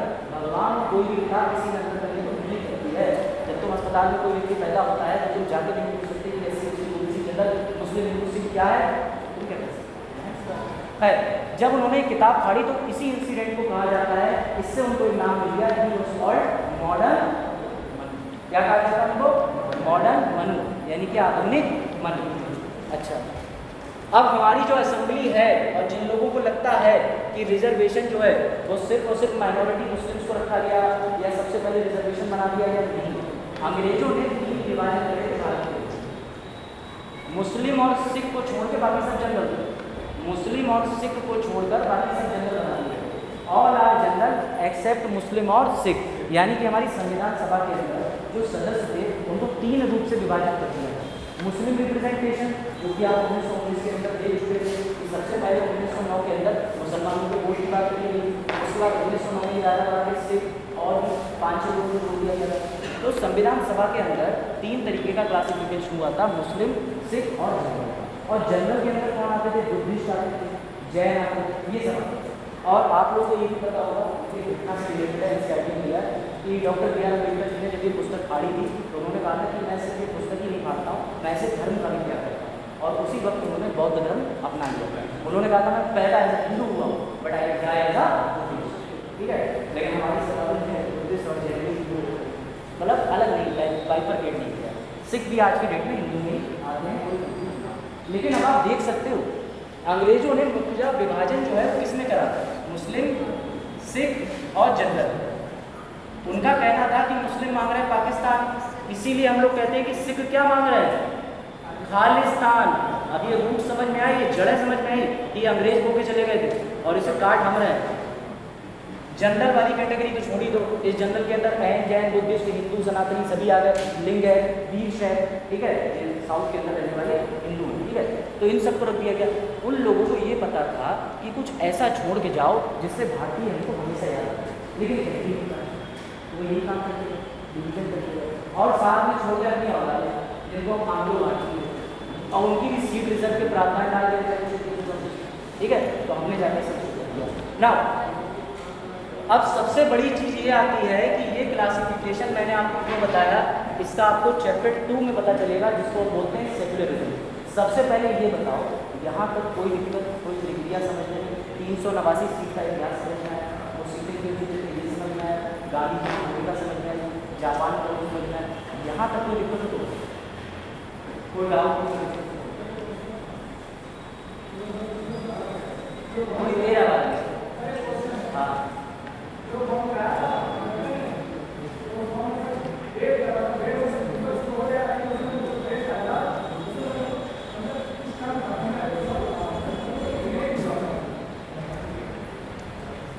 इन्होंने ये पूछा है कि जो बॉम्ब गिराया गया था जापान में उसका वेट क्या था। अब लोग खैर इस डीप लेवल पे नहीं जाएंगे, यूपीएससी में नहीं पूछा जाता। और ये तो वही बात नहीं कि गांधी जी ने ऊपर सफेद धोती बनी तो सफेद कौन सफेद, इसके बारे में यूपीएससी में अगर आपको प्रीवियस क्वेश्चन याद रखना है नहीं, ये चीज़ कोई एटॉमिक साइंस नीट जेई का एक आपका सवाल है, आप अपनी जनरल नॉलेज के लिए बिल्कुल पढ़ा सकते हैं। जैसे पहला वाला बॉम्ब जो न्यूक्लियर का, दूसरा वाला है हाइड्रोजन ऑक्साइड का, लेकिन ये सवाल हम लोगों को सब्जेक्ट में नहीं, आप इसे गूगल कर सकते हैं। अच्छा मुझे बता दीजिए, कोई बात नहीं। और कोई सवाल? गांधी जी जब आए थे तो भारत के अंदर लिटरेसी रेट यानी पढ़ाई लिखाई का दर आज जो 67.67 उत्तर प्रदेश का है और पूरे भारत का 272 है, तो कितने प्रतिशत भारत एक ही तो दिल है, कितनी बात तो मैं ताली बजाऊंगा, कैसे 7%? बढ़िया। आई वॉज एक्सपेक्टिंग कि क्लास में कोई बच्चा बोलेगा। अब आपको देखो कि आप ही किसी बच्चा बोलना करते जाना, आप भी और कोई पीछे नहीं हो, बस ये है कि आपने अच्छी किताबों को भी थोड़ा कम इम्पोर्टेंस दिया। और 6 से 7% आबादी जो है वो सिर्फ और सिर्फ शिक्षित थी, गांधी जी 1909 को आते हैं और गांधी जी 1909 में आने का 1914 गांधी जी का सबसे पहला काम था कि भारत के अंदर आते ही इन लोगों को 3 चीज़ें समझाना कि प्रोविंशियल ऑटोनॉमी क्या होता है, ठीक है, इंडिपेंडेंस क्या होती है, कॉलोनाइजेशन क्या होता है और हमें आज़ादी से क्या मिलेगा। हमेशा याद रखना, गांधी जी या किसी भी कांग्रेस लीडर ने किसी ने काम रखने कि आप भारत छोड़ो। गांधी जी ने 1942 में दबाव में आकर के भारत छोड़ो आंदोलन लॉन्च किया। गांधी जी के आंदोलन को 1920 लेकिन किसी भी कांग्रेस लीडर ने स्पष्ट होकर ये कहा तुम भाग जाओ। देवर ऑलवेज लाइक यू रहो तो रहो, इसीलिए हम लोग कांग्रेस को क्रिटिसाइज करते। इसीलिए आपने देखा होगा कि दूसरी पॉलिटिकल पार्टी जो है वो ऑलवेज यूज्ड टू से कांग्रेस जिम्मेदार है, कांग्रेस जिम्मेदार है। कितना जिम्मेदार है? जितना ठहरा सकते हो। यहाँ तक कोई दिक्कत? मेकिंग ऑफ कॉन्स्टिट्यूशन के अंदर जो पार्ट हिस्टोरिकल थे वो हम लोगों ने कवर कर लिए हैं।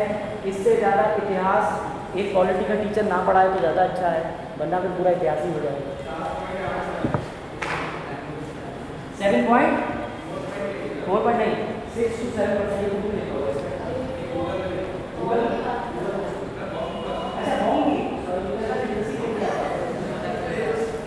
इनको बता दें बॉम्ब का कोड।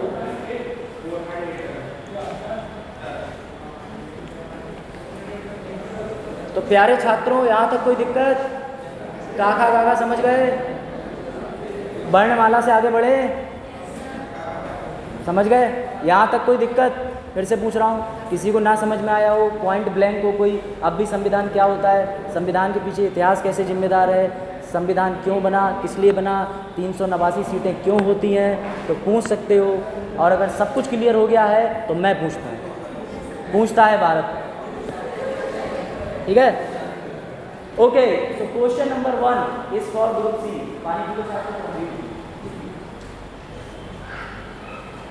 किलो पानी भाई, वैसे क्लियर हो गई।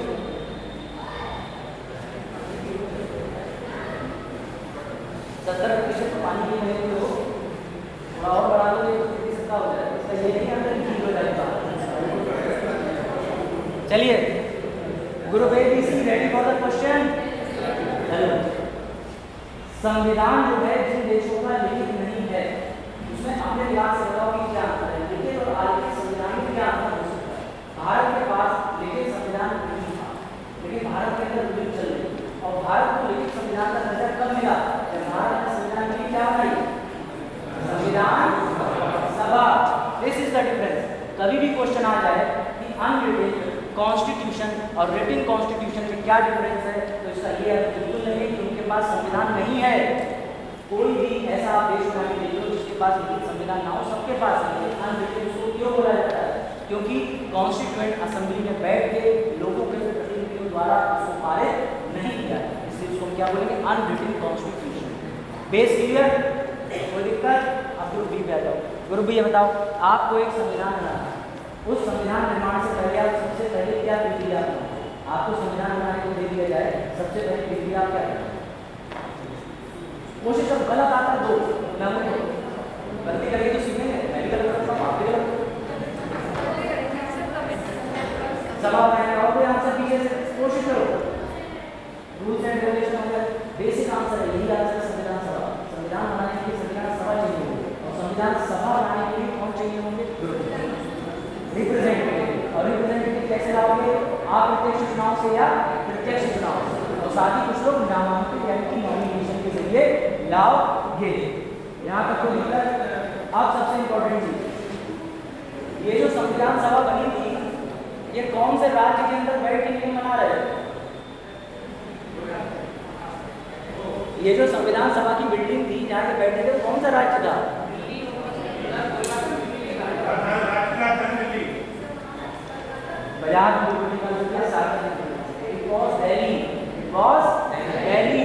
और एक वर्ड और है, उसको याद रखना, इसको बोला जाता है NWP, पूर्व उत्तर प्रांत। यही पाकिस्तान मांग रहा है, नॉर्थ वेस्ट प्रोविंसेस, यही पाकिस्तान को लगातार समय दे दो, और हम लोग उसे बदले में देते हैं होली और वाली। They are talking about the friendly discussion and we are looking at the abusive discussion. What is the ज़रूरी भी है, ठीक है, क्योंकि पाकिस्तान और चीन वो आपस में सगेवाले थे। पाकिस्तान गधे बेचता है, ठीक है, और चाइना गधों से गधे लेता है। व्हाट अ ट्रेजिक स्टोरी, ठीक है। खैर पाकिस्तान की ज़्यादा तारीफ नहीं करेंगे, गलत नहीं होगा, मैं आपको तथ्य बताएं, ठीक है। वो लोग गधे बेचते हैं, और चाइना ने जब कोविड का टाइम आया था तो you will be glad to know that उन लोगों ने अपने यहाँ जो जेंट सेक्टर के होते हैं उसकी मास्क बना के पाकिस्तानी को release, and they were very and they were very happy. Mask India mask,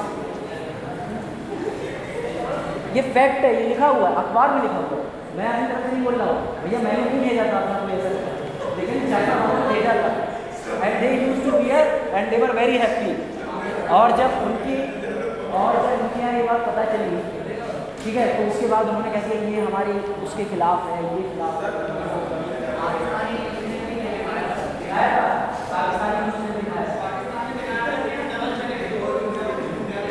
so China वाले आप देख रहे हैं। अच्छा दूसरी बात और मैंने ये पॉइंट आपको क्यों दिया, उसके पीछे भी कॉन्स्टिट्यूशन मेकिंग से लॉजिक है। कॉन्स्टिट्यूशन बनाना इसलिए भी जरूरी था कि भारत के अंदर ऐसा तो है नहीं सिर्फ एक ही जाति धर्म समुदाय के लोग हैं। भारत के अंदर आज तक ये नहीं पता चल पाया कि पूरा पाषाण काल से लेकर के हम लोग अभी तक ये नहीं जान पाए हैं कि सिंधु घाटी सभ्यता वाले लोग रशिया से आए थे, कि टनकपुर से आए थे, कि दिल्ली से आए थे, कि United province of Saudi Arabia से आए थे, कहाँ से आए थे। तो हाँ, जिसका इतना वर्सेटाइल इतिहास हो वहाँ किसी के संग भेद कैसे हो सकता है। इसीलिए कक्षा 8 की NCERT ने मेकिंग ऑफ कॉन्स्टिट्यूशन के जस्ट बाद अगला चैप्टर जो रखा है दैट इज सेक्युलरिज्म। और सेक्युलरिज्म का मतलब धर्मनिरपेक्ष नहीं होता है, पंथ निरपेक्ष होता है। और पंथ निरपेक्ष क्यों होता है हम आगे बढ़ेंगे। यहाँ तक कोई डाउट है? इससे क्वेश्चन लिखो जो आप घर में ले लेना प्लीज, ठीक है। डिफाइन हिंदी वालों को महत्वपूर्ण भूमिका बताएं, महत्वपूर्ण, पहले हिंदी वालों को महत्वपूर्ण भूमिका बताएं, महत्वपूर्ण भूमिका बताएं संविधान सभा की संविधान निर्माण में।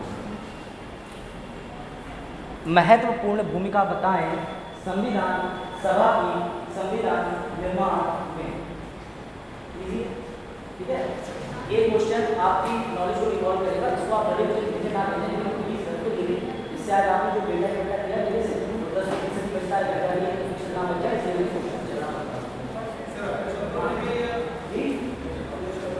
हाँ अपने शब्दों में लिखिएगा, ठीक है। जो आपको समझ में आया कि वो ताऊ ताऊ मिशन जापान का, कि पाकिस्तानी ऐसे करते हैं, मास्क के बारे में लिखना, ठीक है ना। इंग्लिश वाले लिखो, define the role of constituent assembly, define the role of constituent assembly in making of constitution.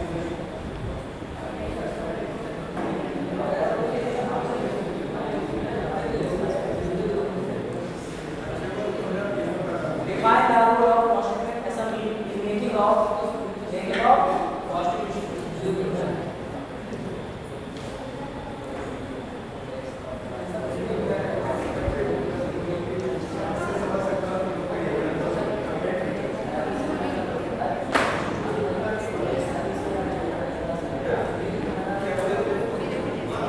ठीक है, आगे बढ़े।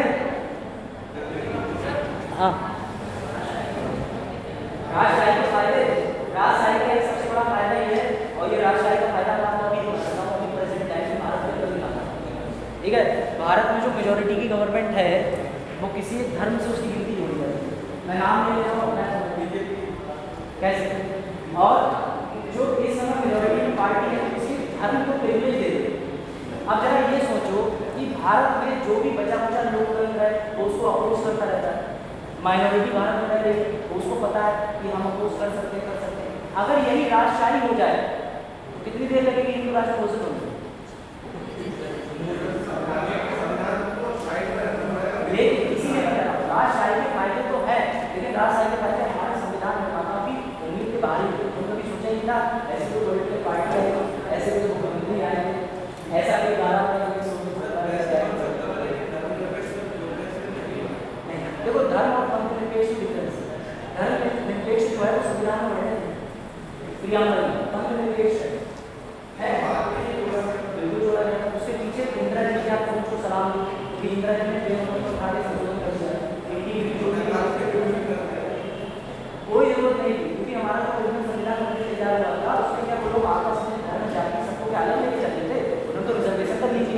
ज़्यादा क्या रिस्पेक्ट दोगे? लेकिन जो कम पढ़े लिखे होते हैं, नहीं ज़्यादा पढ़े लिखे होते हैं, वो कहते हैं डॉक्टर भीमराव अम्बेडकर ने हमारे देश के अंदर जाति आधार पे दलितों को आरक्षण दिया। ये हमारे भाई बहन है, थोड़ा पीछे छूट गया हमारी गलियों से। अगर हम इनको थोड़ा सा रिस्पेक्ट देके आगे बढ़ाएंगे तो ये आरक्षण में कोई बुराई है। मेरा कैसा मानना है, बाकी आपका जो मानना, आपके गांव के प्रधान है वो आरक्षण से बने, आपके यहाँ सही काम नहीं करते हैं तो आप यही कहोगे आरक्षण खराब है। और अगर बहुत अच्छे हैं किससे लिख सकते हैं बिल्कुल संविधान से हम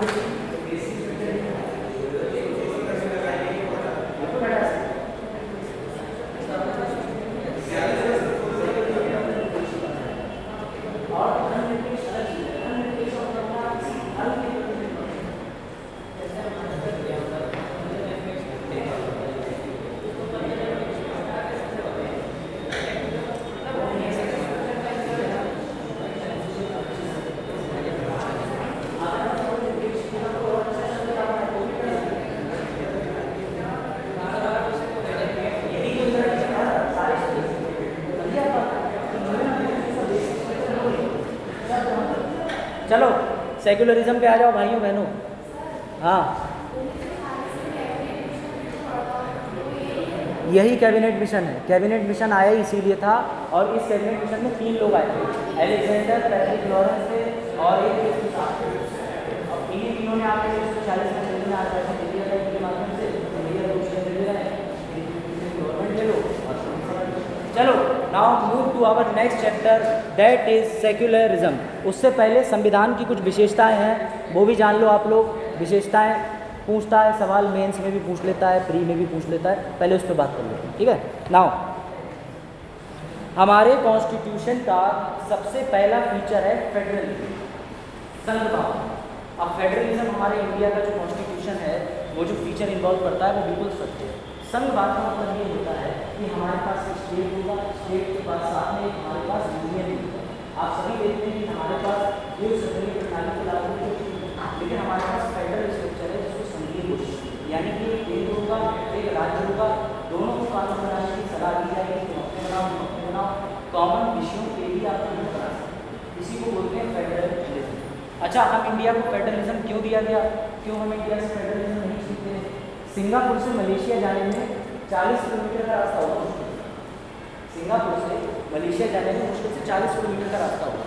अब आप ये सोचो कि आप 1 घंटे में दूसरे देश में चले जाते हैं, ठीक है, वहाँ पर आप फेडरल स्ट्रक्चर मतलब कोई दिक्कत नहीं।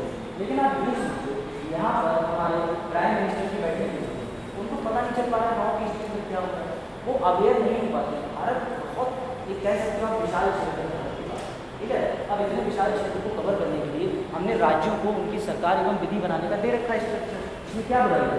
इसी को बोलते हैं संघ, यानी कि संज्ञानात्मक फेडरल। राज्य भी लॉ बनाएंगे, भी लॉ बनाएगा, दोनों के पास सिस्टम होगा। जबकि अगर हम अमेरिका की बात करते हैं तो उनके पास स्टेट सिर्फ अपने लॉ बनाता है, जो कि केंद्र से ज़्यादा पावरफुल होते हैं। वहाँ पर अगर आप पूरे अमेरिका की नागरिकता ले लेते हो तो ज़रूरी नहीं है कि आपके पास अमेरिका के किसी दूसरे देश की या दूसरे राज्य की नागरिकता भी हो, वहाँ आपको नागरिकता अलग लेनी पड़ती है। लेकिन हमारे भारत में ये सब पद्धति नहीं है, हमारा भारत सीधा फूटा हुआ है। और भारत के अंदर एक ही नागरिकता प्रदान है, ये नहीं कि आप ब्रिटेन की नागरिकता लेके भारत के अंदर बस जाओ, आप तो फिर भारतीय नहीं कहलाएंगे। आप या तो यहाँ की नागरिकता ले लो या वहाँ की नागरिकता ले लो, दोहरी नागरिकता का प्रावधान राहुल गांधी के साथ नहीं दिखता। उनसे कहा जाता है कि वो ब्रिटेन की नागरिक है, यहाँ की नागरिक। जब हम लोगों ने दलाई लामा को शरण दी थी तो उनके साथ भी दिक्कत ये आ रही थी कि चाइना कह रही थी तिब्बत हमारा है, हमारा है, तो दलाई लामा को नहीं मिल सकते। लेकिन भारत ने कहा हम इनको शरण देंगे। तो संविधान के अंदर एक क्लॉज डाला गया है शरणार्थी का, कि कभी भारत से कोई मदद मांगता है और वो भारत का नागरिक नहीं भी है तो हम उसकी मदद करते हैं, ठीक है। तो फेडरल के बाद दूसरा स्ट्रक्चर आ जाता है हमारे संविधान के अंदर, वो है इंडिपेंडेंस ऑफ जुडिशरी, यानी कि भारत के अंदर जो न्यायपालिका है वो स्वतंत्र है। देखो, एक क्वेश्चन मेंस में 2019 में आया था, ये शायद 16 में देखिए ना, भारत के अंदर क्या सेपरेशन ऑफ पावर है? विच्छेदीकरण का सिद्धांत समझते हो आप? इसका मतलब ये होता है कि हमारे भारत के अंदर 3 स्तंभ हैं, वैसे तो चौथा है लेकिन मीडिया को लेजिस्लेटिव, ठीक है, विधायिका, एग्जीक्यूटिव, कार्यपालिका, जुडिशरी। क्या ये तीनों की शक्तियां विभाजित हैं? बिल्कुल सही कहा सार्थक ने। रिजिड तौर से यानी कि अगर कठोरता से देखा जाए तो इनकी शक्तियाँ नहीं है, उसका मैं उदाहरण दे देता हूँ आपको। आप मुझे ये बता दो कि एक एमएलए जो है उसका काम है संसद में बैठ के, ठीक है, सॉरी स्टेट की असेंबली में बैठ के, या एक एमपी है उसका काम है संसद में बैठ के नियम बनाना है, तो वो किसका पार्ट हो गया जब वो नियम बनाता है? तो वो विधायिका का पार्ट हो गया, लेजिस्लेटिव का। लेकिन जब वो सभा से बाहर निकलता है तो वो मंत्री भी है। अब मंत्री तो एग्जीक्यूटिव हो गया। और अभी आप बात कर रहे हैं कि सेपरेशन होना चाहिए, जो लॉ बना रहा है वो उसी साथ उस लॉ का पालन कराने वाला नहीं होना चाहिए, अलग बॉडी होना चाहिए। तीसरा, जुडिशरी आ जाती है और न्यायपालिका भी ऐसी है कि जब जजेस रिटायर हो जा रहे हैं तो वो संसद में जाके कोई लॉ कर लेते हैं। तो कहाँ इसका डिवीजन हो पा रहा है? ये थ्योरी तो फेल हो गई। रंजन गोगोई को आप जानते हो, चीफ जस्टिस ऑफ इंडिया ने, उन्होंने जाकर के पार्लियामेंट में तो पार्लियामेंट्री कमेटी के अंदर बना दिया गया, बन गए थे जाकर के। तो इसका मतलब ये हो गया कि हमारे यहाँ विक्षेत्रीकरण का सिद्धांत तो फेल हो गया। इसीलिए हमारे भारत के संविधान में एक और सिद्धांत है जिसको हम बोलते हैं, क्या बोलते हैं? सेपरेशन ऑफ पावर के अलावा डॉक्ट्राइन ऑफ, सिद्धांत ऑफ चेक एंड बैलेंस। क्या बोलते हैं? Check and balance. अब इसमें से बैंकिंग की तैयारी वाले कहेंगे बहुत अच्छा सिद्धांत है, मोबाइल से बैलेंस चेक कर लो और पता चल जाएगा बैलेंस कितना है। तो ऐसा नहीं बैठा है चेक एंड बैलेंस वाला, कोई ऐसा बैठा हो भैया तो घर जाके सर को दो बार बात मान लेगा, बुरा ना माने। ये सब बताने के लिए doctrine of check and balance का मतलब यहाँ पर ये है कि ये दोनों, ये इसको चेक करेगा, ये इसको चेक करेगा, इन दोनों को ये जुडिशरी चेक करेगी। कार्यपालिका विधायिका एक दूसरे को क्रॉस चेक करेंगे, नियम बनाएंगे, कानून बनाएंगे, पालन कराएंगे, और जुडिशरी इन दोनों को चेक करेंगे। अब सेपरेशन ऑफ पावर तो हमारे भारतीय संविधान के अंदर में दिखता नहीं, ये फेल हो जाता है। तो कभी अगर मेंस में क्वेश्चन आ जाए, और क्वेश्चन आता भी ऐसे कि भारत के अंदर निश्चित तौर पर स्पष्ट तौर पर ये देखा गया है कि विक्षेत्रीकरण का सिद्धांत सफल नहीं होता, doctrine of separation of power नहीं हो पाती, परंतु कौन सी दूसरी डॉक्ट्राइन है जो ये अखंडता को मैनेज करती है? तो उसको बोलते हैं चेक एंड बैलेंस का, चेक एंड बैलेंस का सिद्धांत। चेक एंड बैलेंस का सिद्धांत का उदाहरण हम समय समय पे देख चुके हैं, चाहे फिर वो इंदिरा गांधी का चुनाव हो, इसको अलावा उन्होंने सही साबित कर दिया था, चाहे फिर सबसे बड़ा, अगर आप इसका एग्जाम्पल देखना चाहते हैं तो संविधान का 99वां संशोधन देख सकते हैं।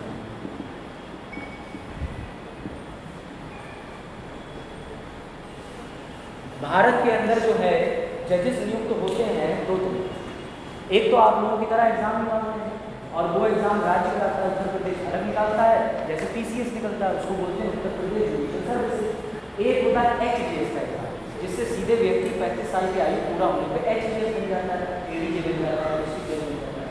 दूसरा सिस्टम होता है जो बहुत विवादित है, उसका नाम है कोलेजियम प्रणाली। क्या नाम है? कोलेजियम प्रणाली का मतलब राजशाही समिति, कि मैं जब मेरा बेटा हाई कोर्ट या सुप्रीम कोर्ट में प्रैक्टिस कर रहा है तो मैं क्या करूँगा, मुझसे पूछा जाएगा इसको सीधे जज बनाए, ना कोई एग्जाम ना ही कुछ, और सीधे उठा कर उसको जज बना देगा। हालांकि 4-5 जजेस का मिलकर फैसला होता है, लेकिन जाहिर सी बात है भाई इसमें तो क्या विश्वास रहेगा, कोलेजियम के अंदर 4-5 लोग बैठे हुए, उन्होंने कहते हैं इसको बना लो, ये बढ़िया है, इसको बोलते हैं कोलेजियम। इसका अभी भी विरोध होता है। इसी समस्या को दूर करने के लिए किया गया 99th अमेंडमेंट, इसके अंदर एक कमेटी लाई गई जिसको राष्ट्रीय न्यायिक नियुक्ति आयोग बोलते हैं, NJAC, नेशनल जुडिशियल अपॉइंटमेंट। अब देखना ये कमीशन बन गया, इस कमीशन के अंदर सदस्य तय हो गए, इस कमीशन के अंदर ये तय हो गया कि जजों की नियुक्ति करने वाले कौन कौन होंगे, लेकिन उन्होंने गलती की और ये संविधान के अंदर संशोधन हो चुका, ये रनिंग प्रैक्टिस में रहा, एक फिर से केस हुआ तब इसको खंडित किया गया। उन्होंने गलती क्या कर दी कि जजेस के सिलेक्शन में उन्होंने एग्जीक्यूटिव यानी कार्यपालिका का रोल रख दिया और उसमें पीएम को घुसेड़ दिया।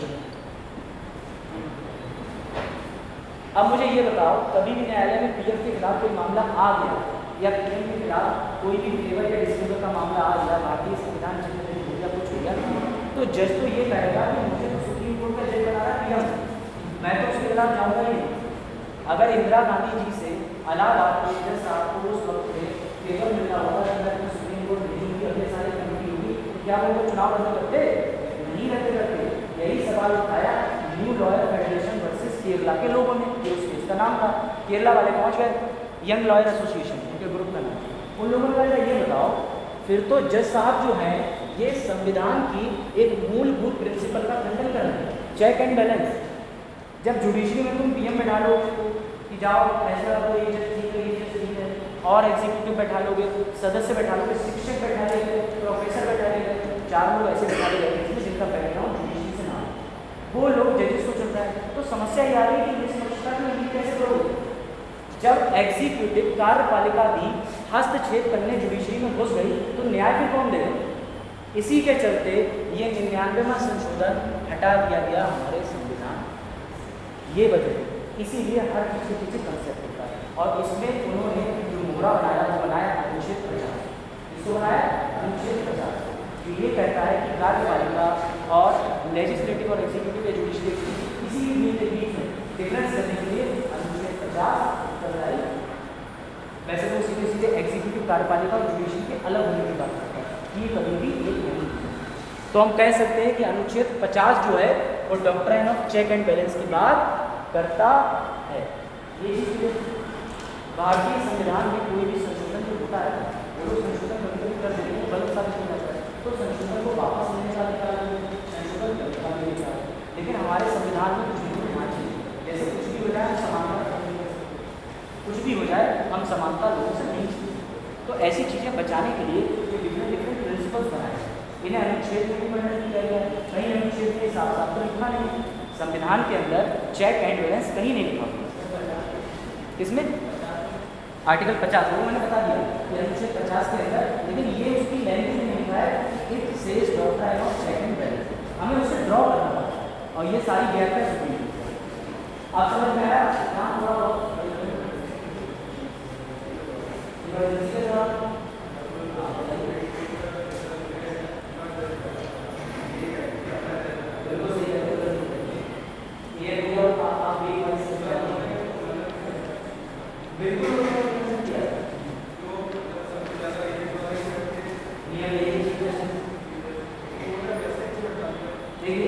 ये कहावत है कि इंदिरा इज इंडिया और इंडिया इज इंडिया, ये बात है सभी करते हैं। इसको बोला जाता है फर्स्ट जजेस, ऐसे 3 जजेस इसको बोला जाता है फर्स्ट, एक बार सेकंड, एक थर्ड।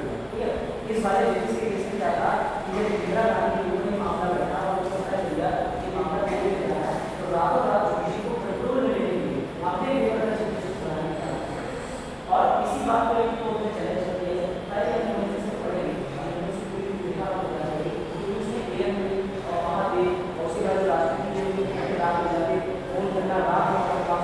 इंदिरा जी ने पूरे संविधान को ऐसे कर दिया था जैसे अपनी कोई बंदा फाड़ के नहीं सकता, यही दिक्कत थी इंदिरा जी के साथ। लेकिन तब भी कहते हैं वो लेडी इंडिया में शासन करने के लिए अच्छी थी। अब उनका इतिहास आप पढ़िएगा कि आपके ऊपर डिसाइड है।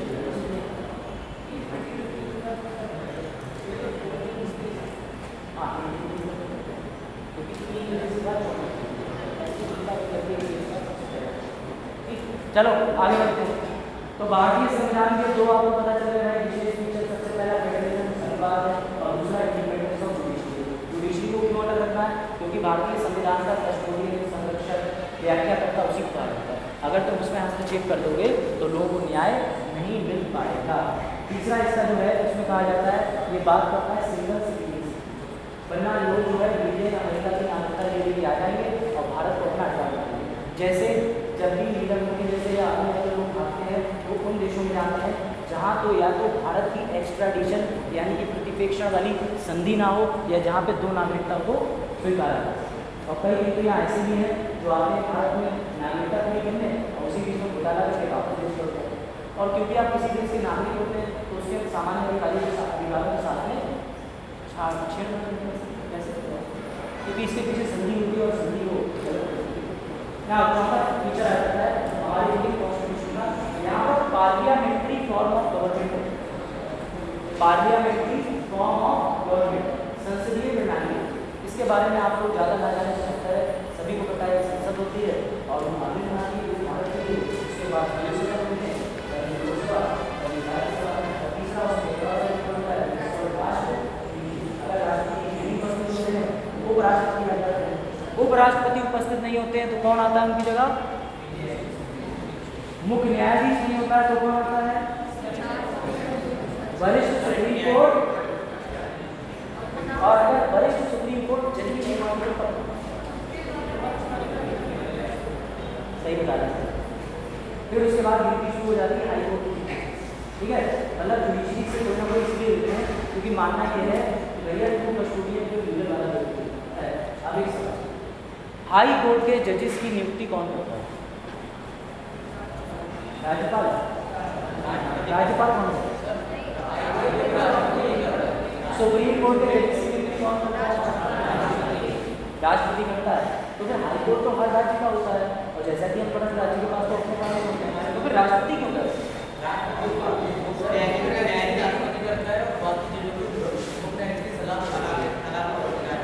भारत में आंसर तो ठीक दे दिया, लेकिन आपके दिमाग में एक पॉइंट आना चाहिए, और यही पे क्वेश्चन की बिगिनिंग कर देते हैं। हमेशा ध्यान रखना कि राज्यपाल जो होता है वो डिस्ट्रिक्ट जज की नियुक्ति होती है, इसकी कभी कंफ्यूज मत होना। हाई कोर्ट अपने आप में इंडिपेंडेंट है, तुम्हारे राज्य के अंदर एक हाई कोर्ट है, इसका मतलब ये नहीं हो गया कि वो तुम्हारे राज्य के अधीन है, किसी के अधीन होता ही नहीं है। वहाँ ये बात साबित करने के लिए उसका जो चीफ जस्टिस होता है, हर हाई कोर्ट का अपना चीफ जस्टिस होता है, और पूरे भारत का एक ही जस्टिस ऑफ इंडिया होता है जो सुप्रीम कोर्ट का चीफ जस्टिस है। इस वजह से उसकी नियुक्ति राष्ट्रपति करता है। ठीक है, now coming to the fourth power, इसको कहा जाता है लॉयर्स पैराडाइज। संविधान की टिप्पणी करी जाती है कि वकीलों का इसको स्वर्ग कहा जाता है। क्यों कहा जाता होगा? आप लोग आंसर दो, फिर 1 मिनट का ब्रेक लो।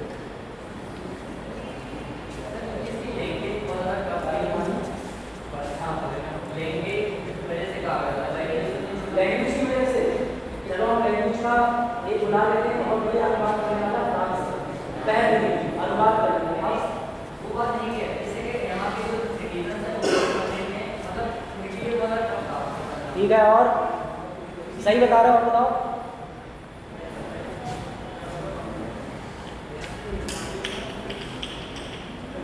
और बताओ। Lawyers paradise. सोचो सोचो, विचार करो, गूगल बंद कर लो।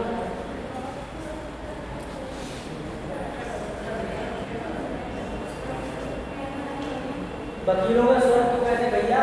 वकीलों को बता देंगे ऐसा नहीं, आपके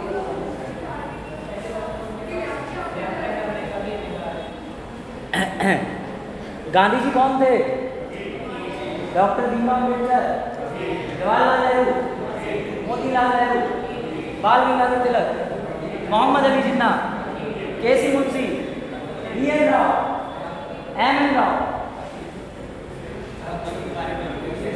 संविधान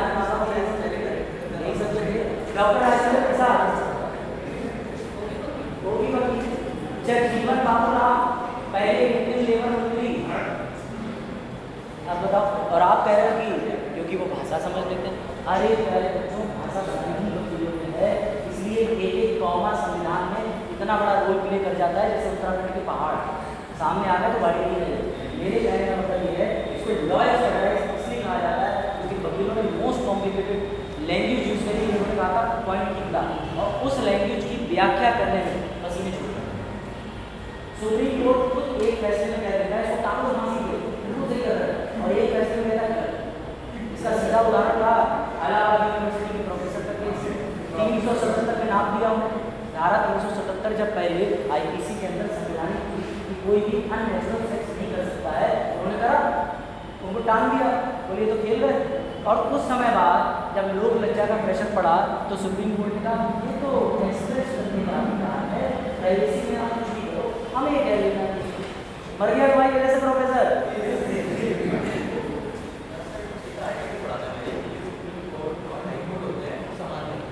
मान लिया नहीं, हायरार्की यही होती है, लेकिन हाई कोर्ट के पास पावर ज़्यादा है। हाई कोर्ट ना सिर्फ संवैधानिक मामले देखता है परंतु अन्य वैधिक मामले भी देखता है। सुप्रीम कोर्ट की इसलिए अब पावर होती है, आप डायरेक्टली कोई भी केस, लड़ाई झगड़े का सबसे पहले अधीनस्थ न्यायालय में लेके जाओगे, फिर हाई कोर्ट में लेके जाओगे। अगर आप डायरेक्टली सुप्रीम कोर्ट भी चले जाते हो कुछ मामले छोड़ के, तो सुप्रीम कोर्ट कहेगा पहले हाई कोर्ट आपको जाना चाहिए था, आप रूलिंग से नहीं आए। इन दोनों के बीच में कभी भी अगर हायरार्की पूछी जाए तो आप लिख सकते हो कि सुप्रीम कोर्ट अंतिम कोर्ट है लेकिन बड़ा नहीं। सुप्रीम कोर्ट अंतिम कोर्ट है परंतु बड़ा, ये ध्यान रखो, ये लाइन बड़ा इसलिए सुप्रीम कोर्ट से ज़्यादा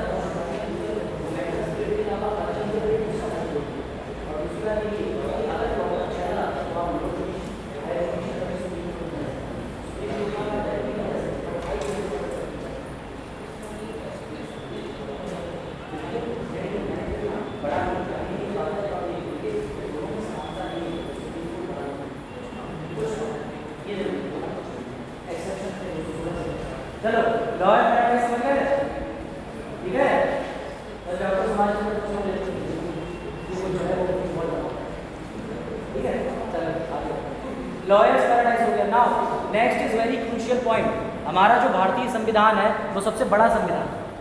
और बड़ा संविधान क्यों है ये बताने की जरूरत नहीं है, कितनी रियासतें जोड़ी गई, कितनी सीट जोड़ी गई, ठीक है, हमारे पास कितना बड़ा प्रांत था, छिन्न भिन्न होकर के कहाँ से कहाँ रह गया। तो no doubt it is the largest constitution of a democratic. एक सबसे बड़ा पॉइंट जो आपको किताबों में नहीं मिलता और जो भारतीय संविधान के बारे में कोई बताता भी नहीं है, भारतीय संविधान जो है इज आ अमलगमेशन। अमलगमेशन का मतलब होता है भारतीय संविधान विलय है राजनीतिक एवं ऐतिहासिक भावनाओं का।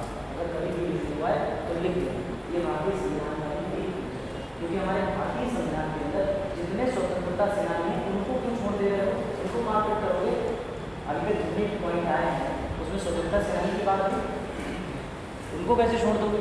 Making of Indian constitution, features of Indian constitution, उनको भी रखना आवश्यक। यहाँ तक कोई डाउट, ये 5 फीचर है, संघीय है, फेडरल है, पार्लियामेंट्री फॉर्म ऑफ गवर्नमेंट है, लार्जेस्ट है, वकीलों का स्वर्ग है, ठीक है, इंडिपेंडेंस ऑफ जुडिशरी है, यही 4 चीजें, सिंगल सिटीजनशिप है, ठीक है, यानी कि हमारे पास एक ही नागरिकता देने का प्रावधान है। और दूसरा, क्या हमारे भारत देश के पास अभी भी कोई देश चल के आए और कहे कि हम आप में विलय करना चाहते हैं, क्या हमें ये अधिकार है कि है? कहाँ लिखा है कहाँ लिखा है? आर्टिकल 6 कौन कह रहा है? नागरिकता का है। आर्टिकल 2 क्या कहता है? आर्टिकल 2 क्या कहता है?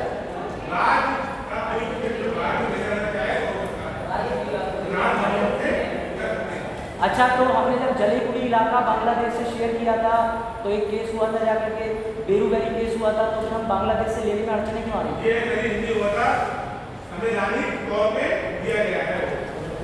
सवाल की दिक्कत यही आई थी कि क्या हम अपना कोई राज्य दे सकते हैं, कोई राज्य ले सकते हैं, इसके ऊपर गोवा को है। अभी जो करंट रूल है वो ये है कि हम किसी से भी बाउंड्री ले सकते हैं, लेकिन किसी को बाउंड्री देने के लिए हमारे पास कोई प्रावधान नहीं है, अनटिल एंड अनलेस जब तक कि उस पर स्टेट या राज्य स्पेशल मेजॉरिटी से ना दे दे। हालांकि राज्य लेने के लिए और भारत के अंदर कोई भी टेरिटरी ऊपर नीचे करने के लिए हमें संविधान में संशोधन करना नहीं पड़ता है, उसको सिंपल संशोधन मान लिया जाता है अनुच्छेद 3 के जरिए। यानी कि कहने का मतलब ये है कि जब उत्तराखंड और उत्तर प्रदेश को अलग अलग किया गया था तो हमको कोई संविधान के अंदर ऐसा संशोधन डालने की जरूरत नहीं पड़ी कि 100, 100, 103, 104। हमने उसको अनुच्छेद 3 के अंदर जो संशोधन है उसमें सिंपल संशोधन के तहत कर लेते। यहाँ पर कोई दिक्कत आगे बढ़े, मेकिंग ऑफ कॉन्स्टिट्यूशन किया तब सवाल पूछो, यानी कि आपको सबको 10 मिनट का समय, और इसमें वीडियो की लेंथ देखना 23 मिनट है, 7 मिनट। चलो तो क्वेश्चन पूछो। अगर दुनिया में हमारे पास भारत का संविधान जो है, ठीक है, तो ना वो क्या बिना संविधान के देश चलेगा? अरे उधर से पूछेंगे, बिना संविधान के देश चल जाएगा? चल जाएगा? कैसे चलाओगे? भारतीय संविधान के बिना देश चल जाएगा?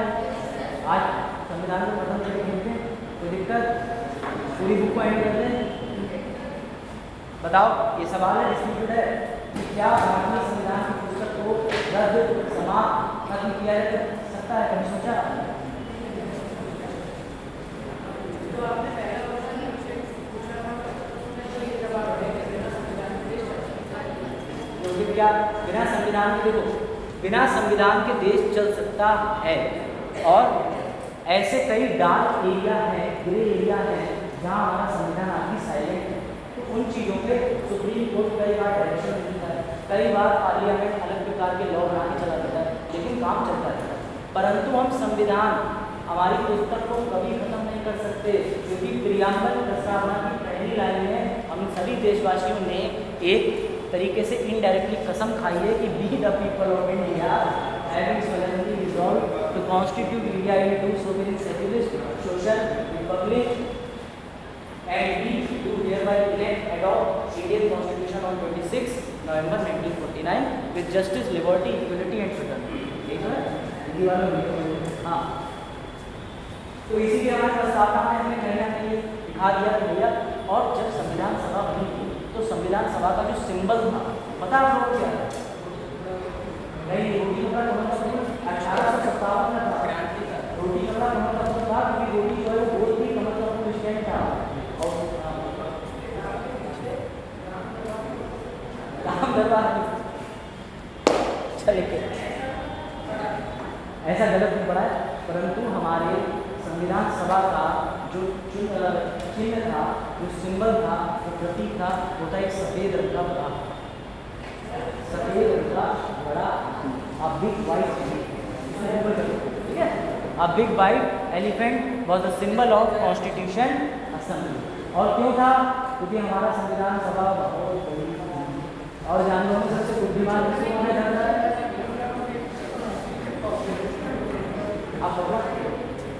और इसी वजह से हमारी आदरणीय पूर्व सीएम मायावती जी ने किसको अपने चुनाव पार्टी में बनाया था? मैंने कहा इतिहास और इतिहास के जरिए संविधान अगर आप उठा के देखोगे तो आपको हर चीज़ का मतलब समझ में आता है। जिसका इतिहास अच्छा नहीं वो संविधान ना पढ़े, और जिसका संविधान अच्छा है वो इतिहास पढ़े। और संविधान अच्छा तभी होगा जब इतिहास पढ़े ना। अब सबसे बड़ा एक डिबेटेड क्वेश्चन आपसे पूछता हूँ, वो आप बताओ माइनॉरिटी क्या है?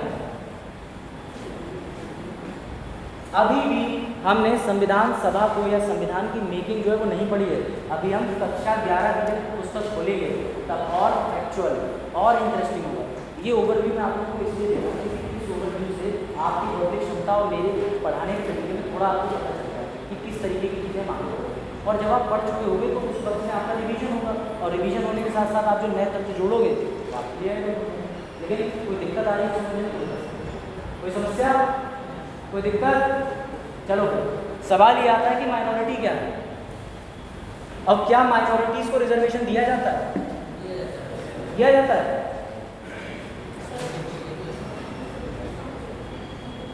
अच्छा चलो एक आपके लिए आसान कर देता हूँ।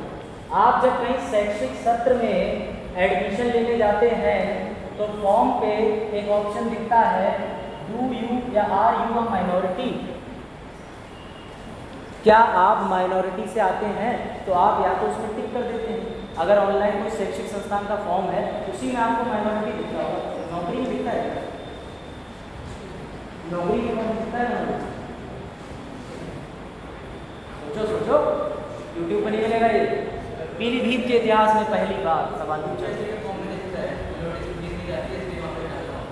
तो फिर नौकरी के नीचे नहीं दिखता है। मेरा सवाल ये कि क्या नौकरी के फॉर्म में दिखता है या सिर्फ शैक्षिक वाले? नौकरी में दिखता है। माइनॉरिटी की बात कर रहा हूँ, माइनॉरिटी से नहीं। आप जो बात कर रहे हैं वो कैटेगरी की बात कर रहे हैं। आप SC ST और गर्ल्स की बात कर रहे हैं। मैं बात कर रहा हूँ माइनॉरिटी जैन बुद्ध सिख मुस्लिम। माइनॉरिटी में और क्लासेस में अंतर है।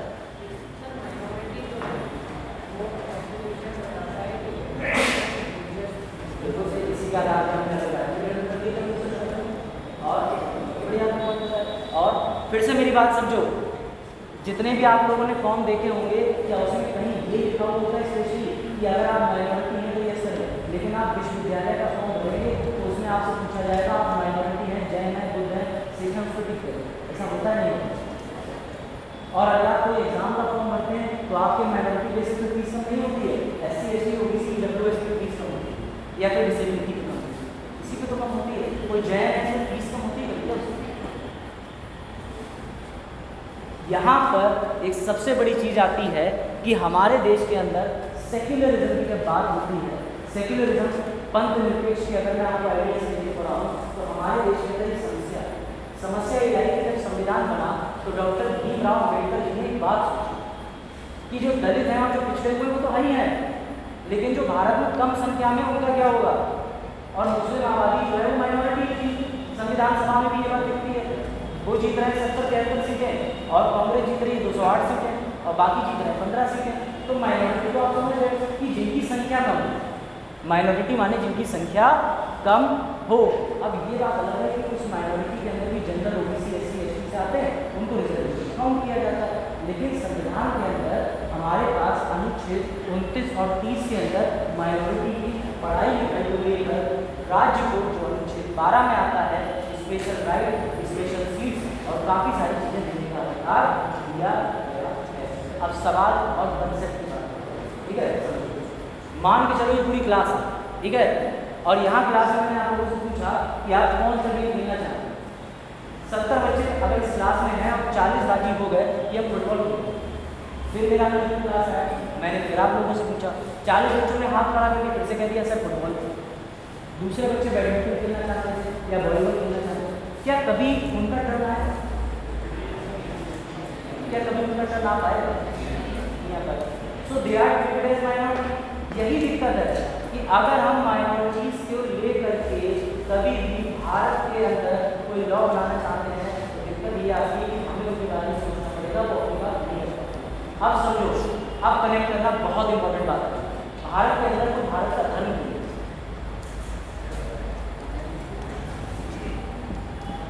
संविधान रिलीजन को लेके साइलेंट है।